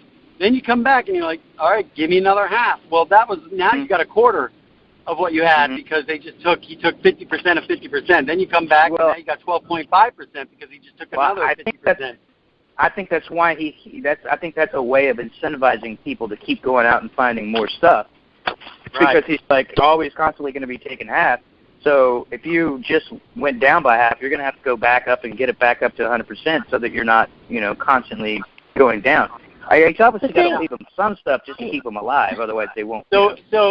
So is Negan and his group, the Saviors, is he then a representation of the World Bank organization? Is he a representation of consumerism and basically the fact that America's in debt and, we're a constant consumer nation of, paying, our checks get 30% taken out. And then we got to go, by the time we pay for everything that we our renting, you know, our cell service, our mortgages, our this, our that, our this, and you have nothing. And so is he just basically a continuation of that? Even though the world has ended, you're still fucking on the hook for materialism, you know, and basically being a consumer, except you're giving it to Negan.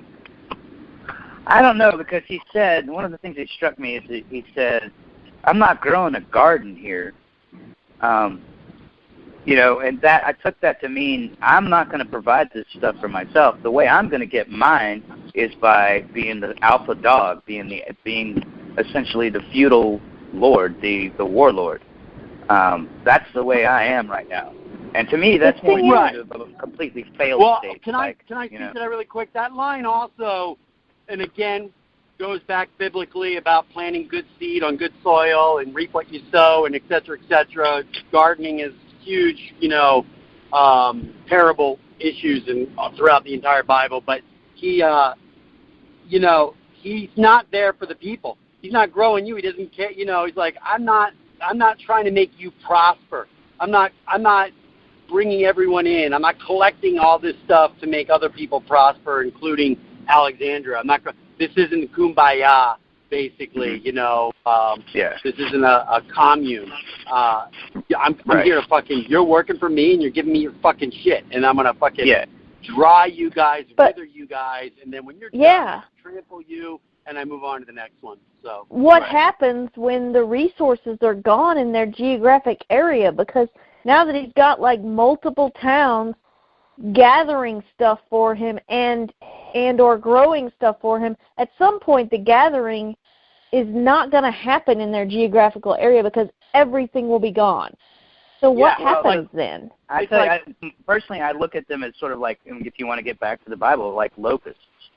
I don't think that they're going to stay where they are. I can just see them moving from place to place, and just taking as they go, like a whatever swarm plague. Of locusts, you know,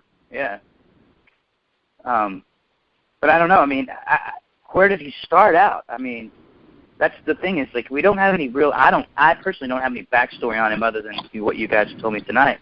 So I don't know how did he start out post-apocalyptic? How does he have the kind of power that he has? You know, traditionally men like him have a core of followers around them, bodyguards, you would say, or lieutenants. You know, like for instance, take Lenin, you know, the communist, you know, Soviet Union. He had, you know, Stalin and Khrushchev and all these other guys around him who were his strongmen. And then when he fell away, you know, Stalin rose up, and then Khrushchev after him. But they always had a core group of guys around him who were like their main generals or lieutenants, whatever you want to call them, to sort of enforce his will. And of course that filtered down all the way to the line members, you know, the infantry, if you will. So obviously Negan's got that kind of setup, but I'm just interested to see how that actually happened. How did that evolve? I'm reading on the internets right now, and it says that Negan's rise to glory began with his Hilltop Colony citizenship, that he was a citizen of the Hilltop. And it was there he built up his savior's population before he struck out on his own and started with the Hilltop community as being the first community with the ultimatum of give me your shit or die. Okay, is that comic book? That's what it says, yes. Okay, so that's the comic book version. Is that how it happened? Is that like Wikipedia? So I don't know. It's I don't know. It's some cinema thing saying that it has a bunch of comic pictures about Negan. Oh, okay. Yeah, that's probably good. Well, so he's more local than I thought, because I was wondering, you know, it took him a while to get there. You know, maybe one of the reasons he let them do all these various satellites and sort of go back and forth with the Hilltop people. It's like he might be a couple hundred miles away, and it might have taken him a while to get word to him and then say, okay, I'm on my way, because we don't know really where his, you know, where he's set up at. We haven't really seen his main headquarters yet, or if he even has one or multiple, you know. So, well, it just doesn't seem to jive with Jesus's when Jesus told them about their first encounter with Negan. Because Jesus made it sound like he just showed up one. He said, I think his exact words were, right after we got set up here, you know, as soon as we got the walls up, Negan showed up. That is true. And killed the 16-year-old boy in front of us all. So I don't know. I think maybe the show's taken in a little bit different direction. That maybe Negan was, you know, not from Hilltop at all, but an exterior force that came into the region. Well, I hope we find out. Yeah, I hope we do too. I think we're going to have to, really. I mean, there's got to be some way that the showrunners are going to give us some sort of idea of who Negan was before all this and how all this came about. Because right now, is there any more RPG rounds left from that RPG that Abraham blew you up with, actually? But yeah, well, there was it on a gas truck at one point, but there was one more round, right? I think there was at least 3 rounds that I saw in that, because he got the RPG and a case with rounds in it, right? Right. Yeah, I think so. Yeah, so I think that there was at least 3, if I'm not mistaken. And who knows? I mean, I can't recall exactly how many, but I think there was at least 3. So that, you know, they've got at least 1 more left, provided, you know, Negan doesn't take the RPG launcher from him next episode or whenever, because he obviously knows they have it. Yeah. Well, yeah, that brings up an interesting point. Thing where they take a truck, they start collecting heads, zombie heads. They take all the teeth out of the zombies. They fill an entire 18-wheeler with zombie teeth, bloody zombie teeth, and gasoline. And then RPG it once it gets in Negan's thing. It's like like one of these like pressure cooker bombs, you know, and that's just like shrapnel. Little teeth hitting everyone. As soon as they're infected, it's just they all get one little tooth in them, you know, and they're done. Dude, you've really thought this through. That's really cool. Was a tattoo. I just read that was a tattoo I have on my lower back. I'm just showing you the video because I can't read backwards in the music. That's hysterical. Apparently, when the apocalypse comes, we need to head straight towards Dave. He's got it all planned. Yeah, obviously. Well, yeah. I mean, he's like an outside-the-box thinker, too. He's like a MacGyver of the apocalypse. Yeah. He's got a fucking zombie tooth bomb going. I've been like this for 20 years. I always make sure I know about 5 different people that have the big land and the compound somewhere with this, you know, but on the East Coast, I don't know that many, but on the West Coast, I know all these dudes that live up north, and they've got the compounds, and they have their wells, and they've got their ammunition, and I'm like, It's always good to know those dudes, you know? It's always good to be able to have a point of escape. But, yeah. Speaking of the well, that's the next episode. Episode 2 is named The Well. The Well? And, yeah, The Well. That's what it's named, and it's Ezekiel. Okay, yeah, I was almost positive they were going to bring him into this pretty soon. Like, who's Ezekiel? Oh, that's the other guy with the dreadlocks? Yeah. And the tiger. And the tiger. Oh, yeah, the tiger. Now, Shiva. He actually was a zookeeper, and that tiger's from his zoo or something like that? Yeah, I'm really interested to see how this plays out, being a zookeeper. I kind of want to see how crazy they're going to make this zookeeper. I'm wondering how many times they're going to shoot with a freaking tiger, because there's a lot of crazy new rules with OSHA, and people don't want to work with these animals anymore. They want to CG that stuff because they do bite people. You know what I mean? They do have the little... I think it's all CG. They said it's all like motion capture or something. I don't know. Yeah, it's a mix between CG and animatronic.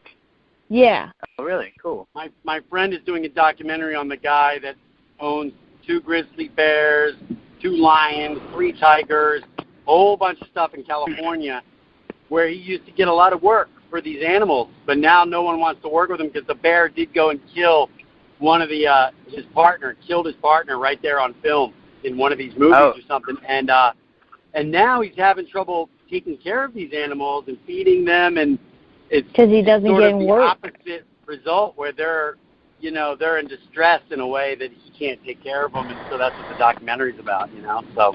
Oh man, I worked with a Kodiak bear. I was like, I shot 12 feet from a gigantic Kodiak bear, And there's something really unnerving about that, man.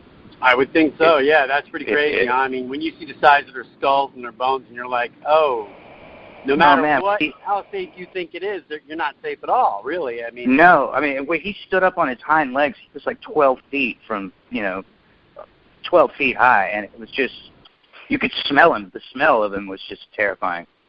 I mean,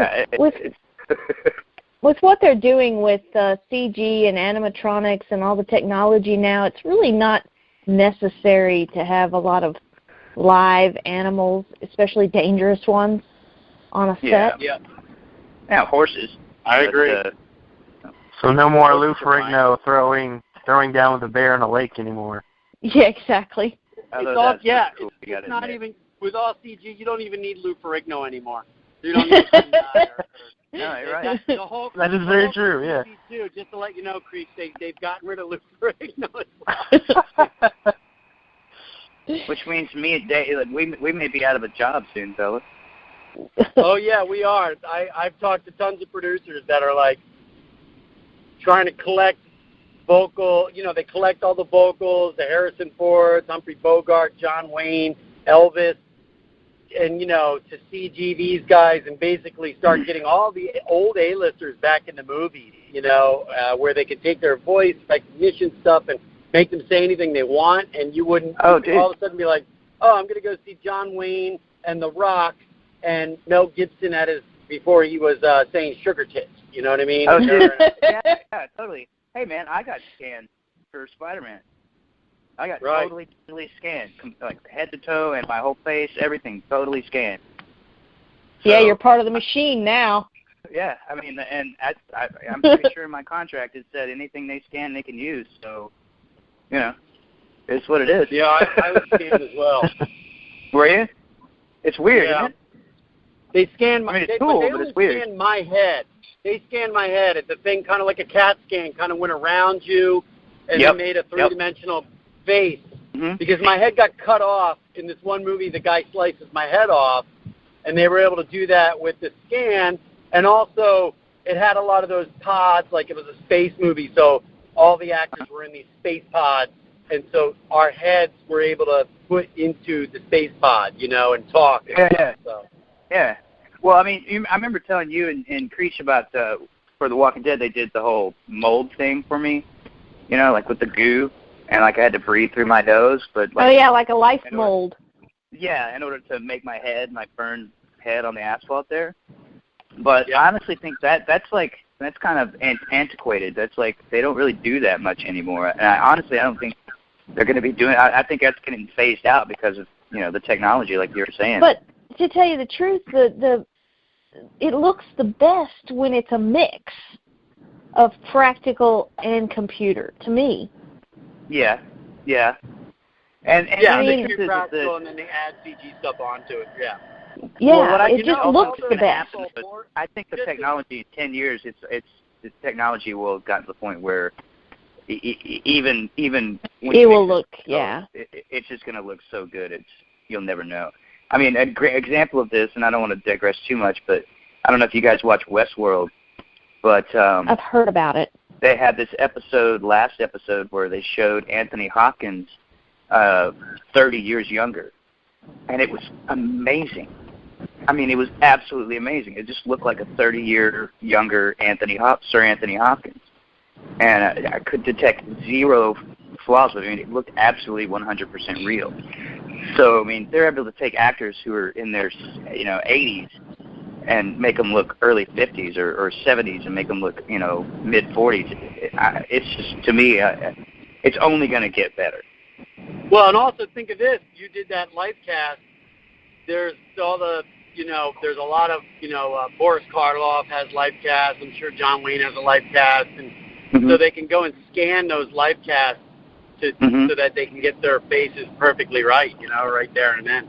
I'm sure there's already a company that's gone around to all the makeup effects houses and leased their rented the life cast to go and scan them in, and so they have sort of proprietary rights to all these actors' heads. Oh, you're right. Because I mean, honestly, if I'm blessed to be doing this 30 years from now, if they had already scanned that live cast that they have for The Walking Dead, which I was told was going to be pretty much in storage to be used anytime they want from here until, in perpetuity. Eternity. Yeah, I mean, they've got a 43-year-old me right there. That's pretty cool. I didn't even think about that. Plus now, people pay to see holograms of people performing, like that a couple years ago when Tupac performed, and it was just his hologram. That's crazy, isn't it? Yeah. I mean, we're getting to the point where, like, the holodeck on the Enterprise is going to be a thing.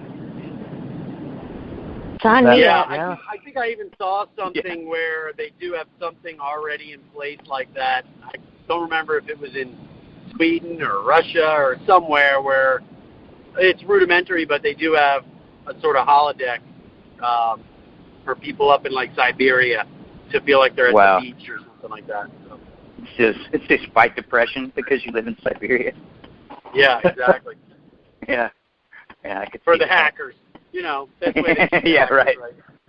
Yeah, no, he got to throw them a bone. They're doing the best they can right now, right? Yeah. So who's excited to see Carol again? I am. Oh, definitely. I missed her in this episode. I was hoping. Exactly.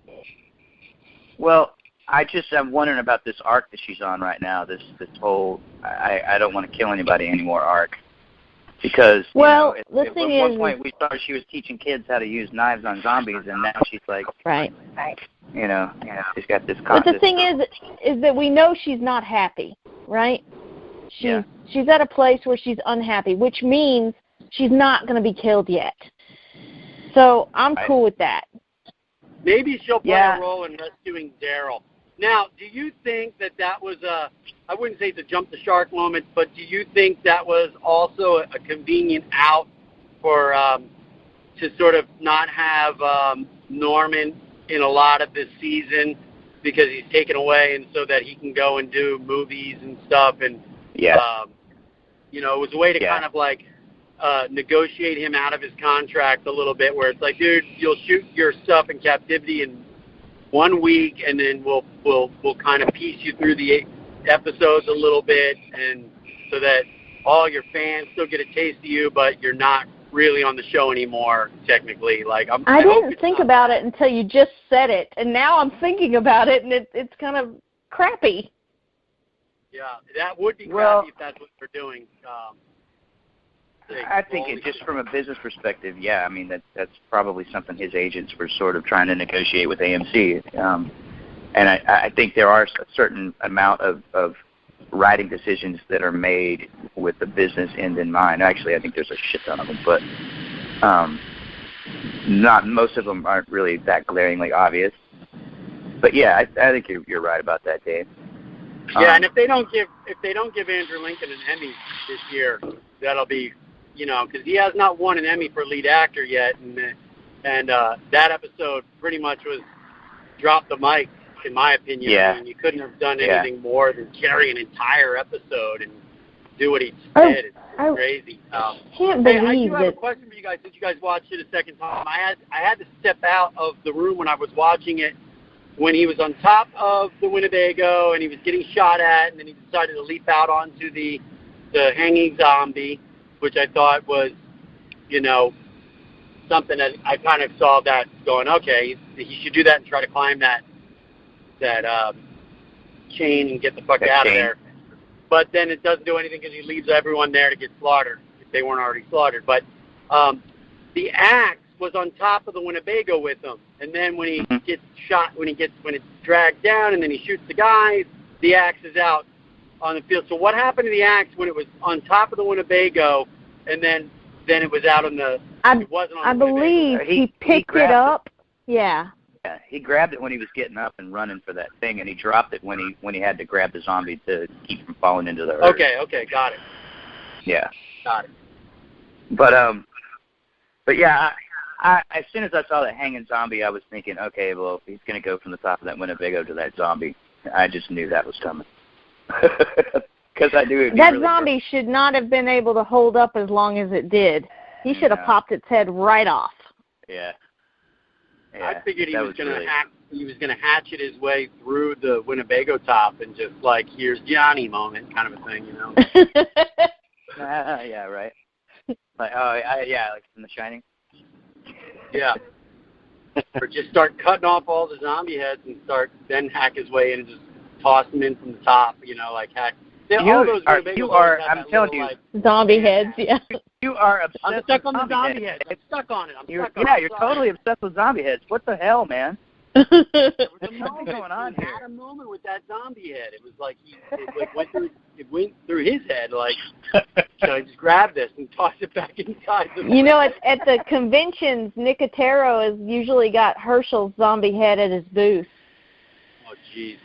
Oh, really? It's crazy. That's funny. It's crazy. That's funny.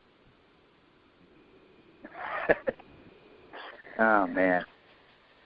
I thought they were done shooting. By the way, how many episodes do they shoot a season? So you're saying they're doing episode 12 right now? Like, how many did they shoot? Yeah, they shoot 16. Yeah. All right. 8 on one side and 8 on the other. So they're still. So they're on 12. They're halfway through the second half of the show. Yeah. I'm doing the film I'm in right now is with a guy named Neil Brown Jr. And Neil was on season 1. He was the leader of the sort of the Vatos. The Vatos that had the hospital that were taking care of the old people. Okay, yeah. That's cool. So that's pretty cool. What's the film you're working on right now? I can't say. Not allowed to say. One of those. Yeah, I'm getting a lot of those lately. I don't know what that's about. It's it's happening to us all, man. It's like I can tell you that I was in Spider-Man because you could see it on IMDb, but I can't do anything about it. The same type of deal. And Marvel's even more secretive about their stuff than AMC, believe it or not. Somebody's probably listening to all your conversations right now. Yeah, right? Well, totally. If they are, just keep in mind I haven't revealed anything at all. I'll tell you this. You better say you love Marvel. I love Marvel. I do. I gave another producer some hints because it was a really big-name producer. And I'll drop his name because it doesn't matter. Pete Farrelly. I was working with him, and he was like, "Oh, what do you?" I was like, "Yeah, I just got off the thing, shooting all night, and I came to work with him. Like, I'm a little like turned around. We're in day now, you know, I'm meeting with him, and he's like, "Oh, what are you working on?" And like, it's Peter Farrelly, you know what I mean? I'm mano in his office, and I go, "Oh, I can't say I signed an NDA." And I just immediately like went, "Well, what the fuck did I just do?" Right? You know, I just shut down a whole conversation about like me being able to talk about a film, like he's gonna run out and say something, right? And I was just like, and it's like, you know, because I could totally see him going like, "Well, fuck you then," you know what I mean? Like, I don't want to talk about your career then, you know. And but then if you had said, "Well, I signed an NDA, but let me tell you," then he would have been like, "Well, I can't trust you if I'm doing one of these films where you have to sign an NDA." But I gave him a couple hints, and I'm not going to give the hints now because what happened was I gave him two hints, and he went, "Oh, let me see if I can guess." And I've had other people guess. Creech, you've guessed multiple things, right? I know. One was Puppet Master or something like that. You guessed Saw. Well, it doesn't matter because I'm going to talk to Creech when this is over anyway and get the knowledge myself. No, he doesn't know, but But what was funny was then Pete said, "Let me guess." I go, "Yeah, go ahead and guess." And he went, blah, blah, blah. And it was it. It was like he nailed it on his first guess. And I went, "How'd you fucking know?" And he said, "Oh, I listened to that director's podcast, and he talked about the couple hints I laid on him. He mentioned that he has a big surprise, and he's doing something for this." And I was like, "Oh, shit." Like, I didn't know the guy was kind of like yapping a little bit about it on his podcast. Without giving it away, and so. Well, if the director gives it away, even indirectly, then it's not on you, right? Exactly. Yeah. There you go. That's why I'm not even giving hints anymore. Well, my movie isn't a secret, and Strip Club Massacre should be out sometime soon. Oh, dude, When's I the can't premiere, wait. Man? Is there a premiere yet, or what? Did I miss it? I don't know. They're doing one. They've already paid the deposit at the theater, but I don't know when they're doing it. They're finishing editing it now. So I'm just waiting on the time for the premiere. And then You got to give me a long lead for that, because if I can make it, I really want to come, because it's not for you though. I already know you, but it's a strip club massacre. There's definitely some dude, that's gonna be so cool. I can't wait. Yeah, I'm pretty stoked. I have a question. What's it like to be a walker? Oh. I think that's to Alyssa. Yeah. Oh, yeah. It's pretty wild. It's a pretty wild experience. But, yeah, it's fun. You get really into it when you got, really in the moment, when you got all these other people around you. Like we were talking with the whole scene and how everybody gets into it. How could you not, Right. It feels like it's actually happening, so you're like, oh, shit. Is it kind of creepy and sort of disconcerting? Yeah, a little bit. You have those weird moments where you're like, oh my gosh. Yeah, I remember you told me a story, because she's been killed by Rick, Daryl, and Andrea, and she had told me a story before, because she was at Terminus, and she had to be killed by Rick, and before they started shooting, Andrew Lincoln was giving her like this death stare because he was trying to get into character. Yeah, he's terrifying, man. He's not kidding around when he's Rick. Yeah. He's scary, man. He stays like in it in between takes, and I just like happened to glance over and he was just staring at me, and I was like, oh, well, it's terrifying. Yeah, but if you were in full zombie, I'd be giving him the sort of like Donald Trump stalking behind in that debate, sort of like, like, oh gosh, shadow stalker in the background. Well, did you did you have the contacts? I did. For that episode in particular at Terminus, I had some really cool like red contacts, and my hair was kind of like a shade of red, so it looked really cool. And I always hated that those moments went by so fast, because the makeup was amazing and all of it, and I just wish people could appreciate it on screen more. So it kind of sucks for that, but yeah. Well, I'm looking at your picture. I mean, it looks great. That's a great photo. And I'm just thinking, I've had to wear contacts once before, or a couple of times. Once in particular for my character on Salem, and but you can actually see through these contacts, right? Those ones in my picture, I could not see straight ahead. I had to look either straight up or straight down. Oh, really? So if I looked through the middle, it looked like it looked milky. So it kind of sucked. But I've worn prescription contacts for years now, so I'm kind of used to that whole gig. But yeah, these are definitely bigger and more uncomfortable, but they're still cool. I wish I could take them home and just wear them out to the grocery store and just that'd be awesome. freak people out. It would be funny. Cool. It would be funny if you wore those contacts to like the Costco vision department, like not a real optometrist, but like just that one where at Costco they'll give you like the $20, like eye test or whatever. But you're like, I don't know what it is. I don't know if it's cataracts or But I think there's something wrong with my eyes. Yeah, exactly. I was painting, right. And I got some fumes in my eyes, and then you take off the glasses all of a sudden, like you're wearing like sunglasses, and they're like, oh my god! Ah! Right, they freak out. That's funny. Alyssa, are you 0-3, or did you get to ever bite anyone and kill anyone? I mean, what's the deal? No, I didn't get to kill anyone. I was close to Andrea. I think that was the closest I've been. I snuck up on her when she was running from the governor, but she got me. But I would have been, for me, I loved Andrea, so it would have killed me if I had to be the one to, like, bite her or something. Oh, I have an attachment. I'm just wondering if there's some sort of, like, pecking order boasting thing of, like, like it's sort of like the zombies that do get to kill like some of the good stars, you know, and it's sort of like, yeah, I got that one that kills on me, and you know, I haven't been killed yet. 5 episodes. I'm in like 4 horde scenes, and they never get me. And I've eaten 3 people. Like it's like some jackass. It's just like he's really braggadocious about like his zombie prowess. Yeah, I don't know. I don't think I'd like it if I killed like an important character. I think it would make me feel really bad because I'm a fan of it and I love that character. Yeah. Yeah, I'm kind of glad I didn't kill anybody either, to be honest with you. If I was a zombie, I'd also want to be a guy wearing like rayon, like a rayon running suit or something that doesn't get dirty at all. It's like, because that's the one thing is even in the first season, the clothing on them just went to shit so quick. It's sort of like, they're standing on their feet, you know.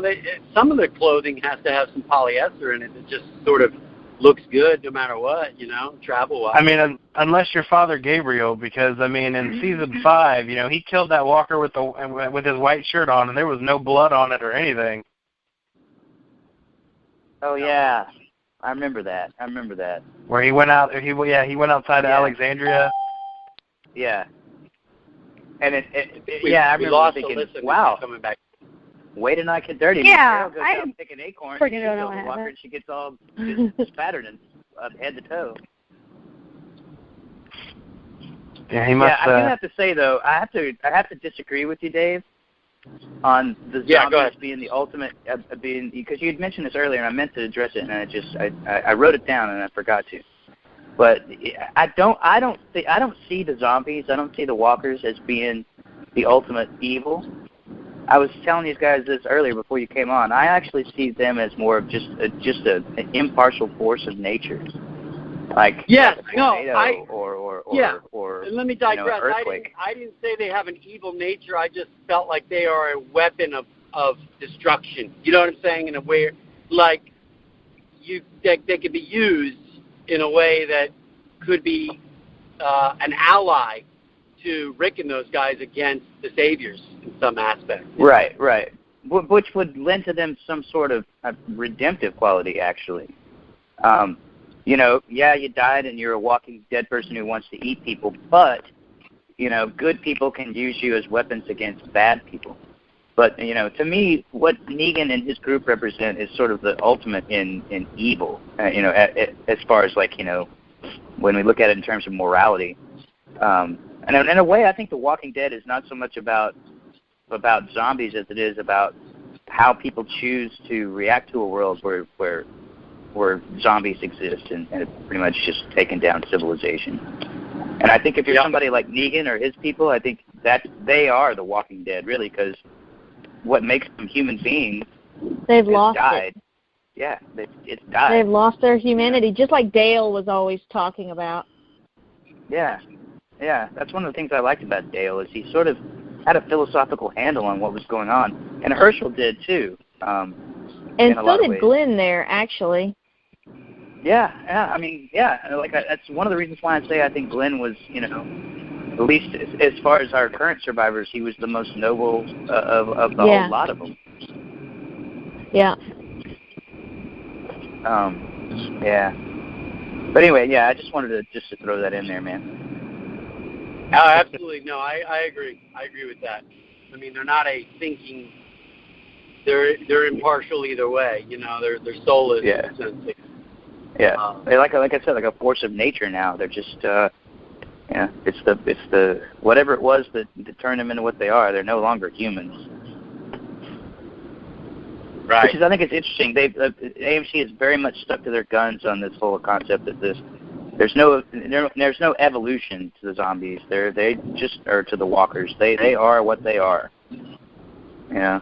They did devolve a little bit because in season 1, you know, they were running and using tools, but that was only in the first season. I think those were just little mistakes. And then they kind of still fast walked in like season 2, and then by season 3 they were just shambling. And yeah, they stuck pretty hard to that. Well, I have to go back and start this from the very beginning now. I actually haven't done that, and I've been meaning to. Just start it from season 1, episode 1, and start. I mean, I can. You can do that now. I just haven't done it, but I need to do that. You'll look at it in a totally different way. Have you guys done that? Yeah, I did that actually this past month. And I still didn't finish all the episodes in time. I got to season 6 before the premiere on Sunday. But yeah, just picking up on everything, like the especially the zombies. They were way different. They were using rocks to break windows and running a lot. Wow, I completely forgot about that. I need to go back because I'm just so used to them just kind of being this shambling sort of, just sort of out of it horde that just sort of slowly turn to whatever sound they hear and start shambling towards it. Right. That begs the question too: is like how long can these things go before they finally just fall apart? Just fall apart. Well, we saw some of them like growing into the ground and things like that. Yeah, or get caught up in a tree or whatever, and just sort of, have vines growing around them and stuff like that. But fresh ones are being made all the time. That's true. That's true. I mean, it's a well-established fact that if you die in this world, you turn, right? Right. Yeah. Unless they do something to your brain or whatever. Right. Yeah. So anybody who dies turns into a zombie. So fresh ones, as long as there's still a living population, there could be fresh zombies. Yeah. I just want to add, because I'm a bigger guy, and I guess logistically I get why they're not doing it, but I mean, come on, there'd be a lot. I mean, with America, there'd be a lot more fat zombies than we see on the show. Yeah, man. I'm going to agree, especially in the South. That's all I got to say. I'm from Texas, and I represent also the curvier zombies. Well, let's be honest. I mean, it like you just said, it's especially in the South, but not just the South. I mean, just America in general. The zombie population would be much more. There'd be a lot more of them to each one of them. It's not like they're shedding weight when they're not burning calories when they're dead. There's no metabolism going. Right. So, wasn't there a fat zombie in the well? Wasn't that a... the well walker. That one. There was, but that was the thing that was insulting about that was it was a skinny guy in a fat suit. They didn't even know that. Still, the fat guy lost out on the job there. Oh, that's bullshit, man. I share your outrage. That's bullshit. One chance for the fat guy to play the zombie. It's like, we got a skinny guy, put him in a fat. What? Like, nah, sorry. I like to cosplay a zombie, and I think I look like a pretty good zombie, even though I'm not desiccated and like meth addict thin. I'm sure CJ has seen my zombie. Haven't you seen my zombie? I think so, yeah. I'm sure you have. I mean, I've been to all the Walker Stuggers, and I've got all those photos of me floating around. I probably have. Well, I just think there should be equal representation amongst all zombies. Right? I think. I think there should be solidarity. I think we should all email Kirkman about that and say, "Hey, man, come on." Yeah, see that's why I got excited when the Saviors came, because I'm like, hey, look, I have a chance now to get on the show, because I can never be a zombie because I don't weigh like 170 to 110 pounds is usually. They want like really skinny so they can do whatever they want. Yeah. But I think a lot of that too is they want to put prosthetics and face makeup and stuff like, bone ridges and shit like that. But but the Saviors are they're very well represented. There's skinny ones, there's large ones, there's short ones, there's old ones, young ones. I mean, it's a pretty diverse group. Although I have to admit, they all seem there's a lot of white people. Yeah, that's what I was gonna say. It was like you'd think there'd be one or two seats, like guys that were at a gas station attendant that got or a 7-Eleven that got bit. And, right. Where's the rest of the, sort of regional melting pot? Well, I mean, it's the South. There's not really enough Asian zombies. Where's all the Asian zombies? Where's all the right? I mean, and what about black people? There's got to be. Yeah. It's the South, for God's sake. I mean, there's got to be African American zombies. There's got to be African Americans of all stripes. Yeah, because in terms of the melting pot of the show, they're very, they've got a lot of, a very good percentage of African American actors on the show. At least like 30%, 40%. But the zombies don't represent that same number. So no, they don't. They really don't. I don't know. And I was looking at the Saviors too, and I'm thinking, this kind of looks like some sort of alt-right get-together here. Yeah, just giving off and like I noticed looking in the background with all the beards and everything. It looked like deliverance country in there. Yeah, it did. I don't know. Maybe Dave, you're pretty fond of connecting the show to the socio-political background in our country. Maybe you should research that angle, bro. Yeah, I'm gonna have to see what the hell's going on there. Yeah, man. Definitely something up. Hey, CJ, I Facebooked you my zombie pictures. Okay. I'll have to check them out. I have seen a few episodes. Remember when they had the telephone lines, the poles were down. She got trapped one of them got trapped in a pole. Remember they were short on water and they went fishing in the pond. I don't remember what episode that was, but I love that one because they finally had some zombies that had like worker uniforms on, because there's so many people that would have got caught with their Time Warner shirt, you know what I mean, or their AT&T shirt. You don't see that. Right. Well, another thing you don't see, which you probably would see if this was actually really happened, is and you guys can correct me if I'm wrong, but I would think that you would see a lot more military zombies, just from the sheer amount of military presence that we have in the United States. Just especially in the South, there's multiple military bases, and the military would have been out in force in the case of a total collapse of civilization, and you just don't see that many of them. I don't. Maybe I don't know. I might be wrong, but there really hasn't been. Yeah, there hasn't really been that many, other than there's that tank guy. Yeah. The first season, zombie. and then I think when you saw the governor kill all those military guys, but other than that, they really haven't really seen any. Yeah, and you would think Fear the Walking Dead had a bunch of military zombies.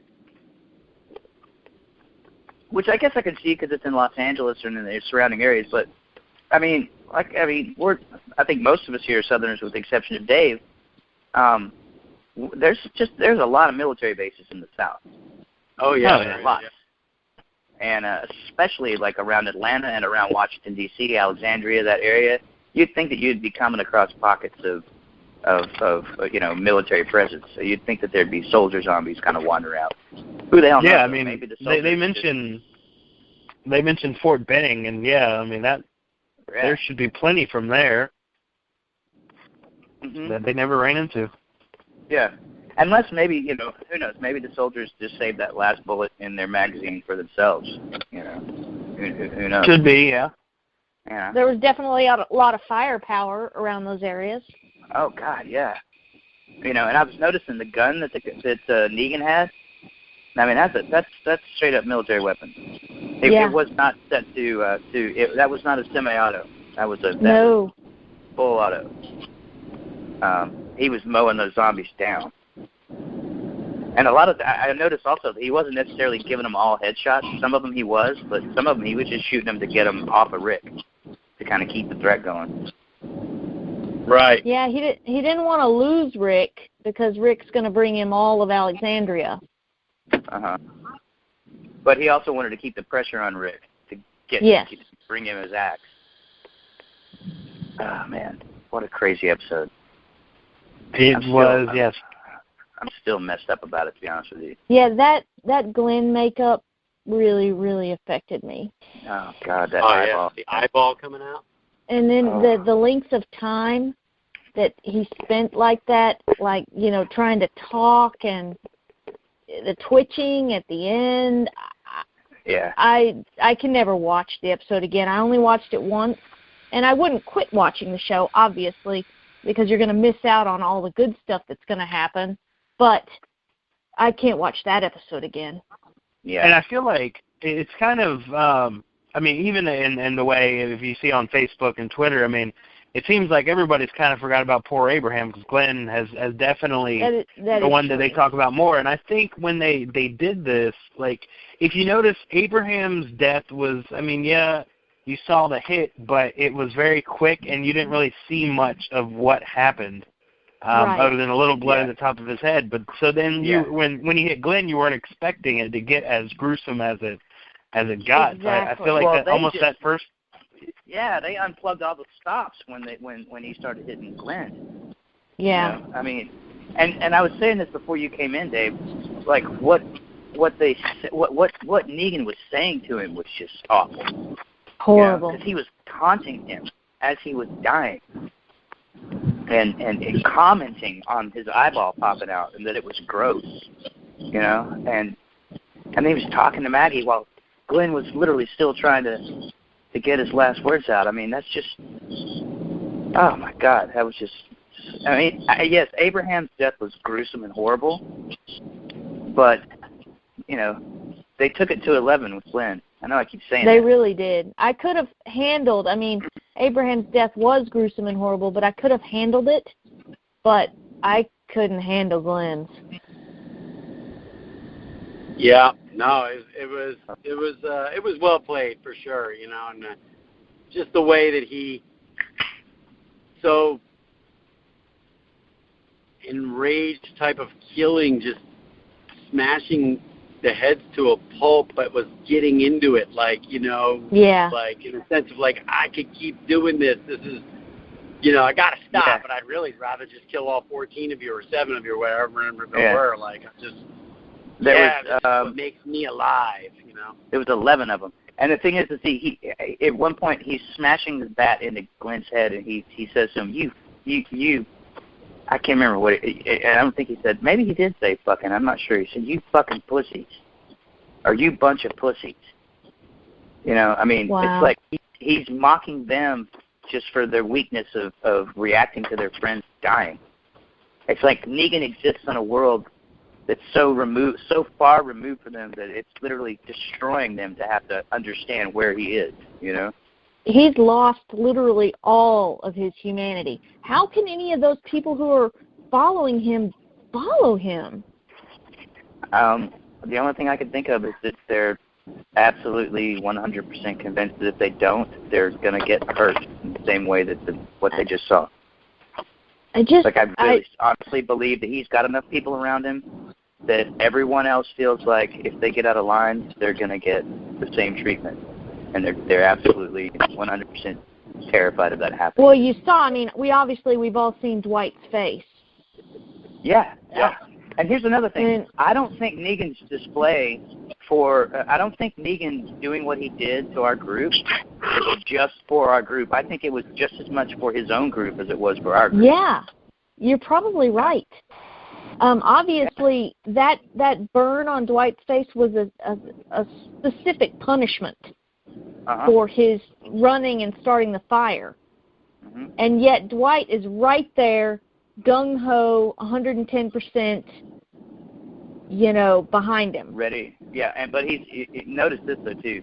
He's very eager to kill Daryl. And I think very eager. I think he's terrified that Daryl's going to take his place. Possibly. Oh, I do. I honestly do. I think that. I think Dwight is absolutely terrified that Daryl's going to take his place, and he's going to be less, you know, wherever he supposedly is. Right. I'm curious to see how this goes. I'm going to have to take off, guys. Thanks again, everybody, for coming and talking The Walking Dead. It's definitely been a great chat, informative. Yeah. Yeah. And it's obvious that we've all been destroyed a little bit died a little on the inside because of death of Gwen. Yeah. Good. Yeah, that's an understatement. Yeah, I look forward to seeing what happens, and I'll come back anytime to talk again, guys. I always love talking to you guys. I'm sorry it's been this long, actually. Yeah, let's definitely check back in with you as the season progresses, and also just talk to you about, what you're up to and stuff like that. Get you back on the horn. I will chat with you guys. Great talking with everyone. Sorry I was late, but it was awesome. Thank you very much. Well, I'm going to take off, too. It was great meeting you, ladies. And CJ, take nice care, to meet buddy. you, too. Take care. You guys be good. All right. Later, everyone. Bye-bye. All right. And nowadays you breathe, then you risk your life. Every moment now, you don't have a choice. The only thing you can choose is what you're risking it for. I can make these people feel better and hang on a little bit longer. I can save lives. That's reason enough to risk mine.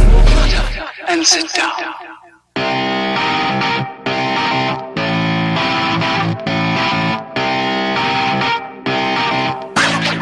Thank you for listening to the Dave and Creech Show. The views and opinions expressed in this podcast are solely those of Dave and CJ. These views and opinions do not necessarily represent those of Creech Creative Productions or any of its affiliates.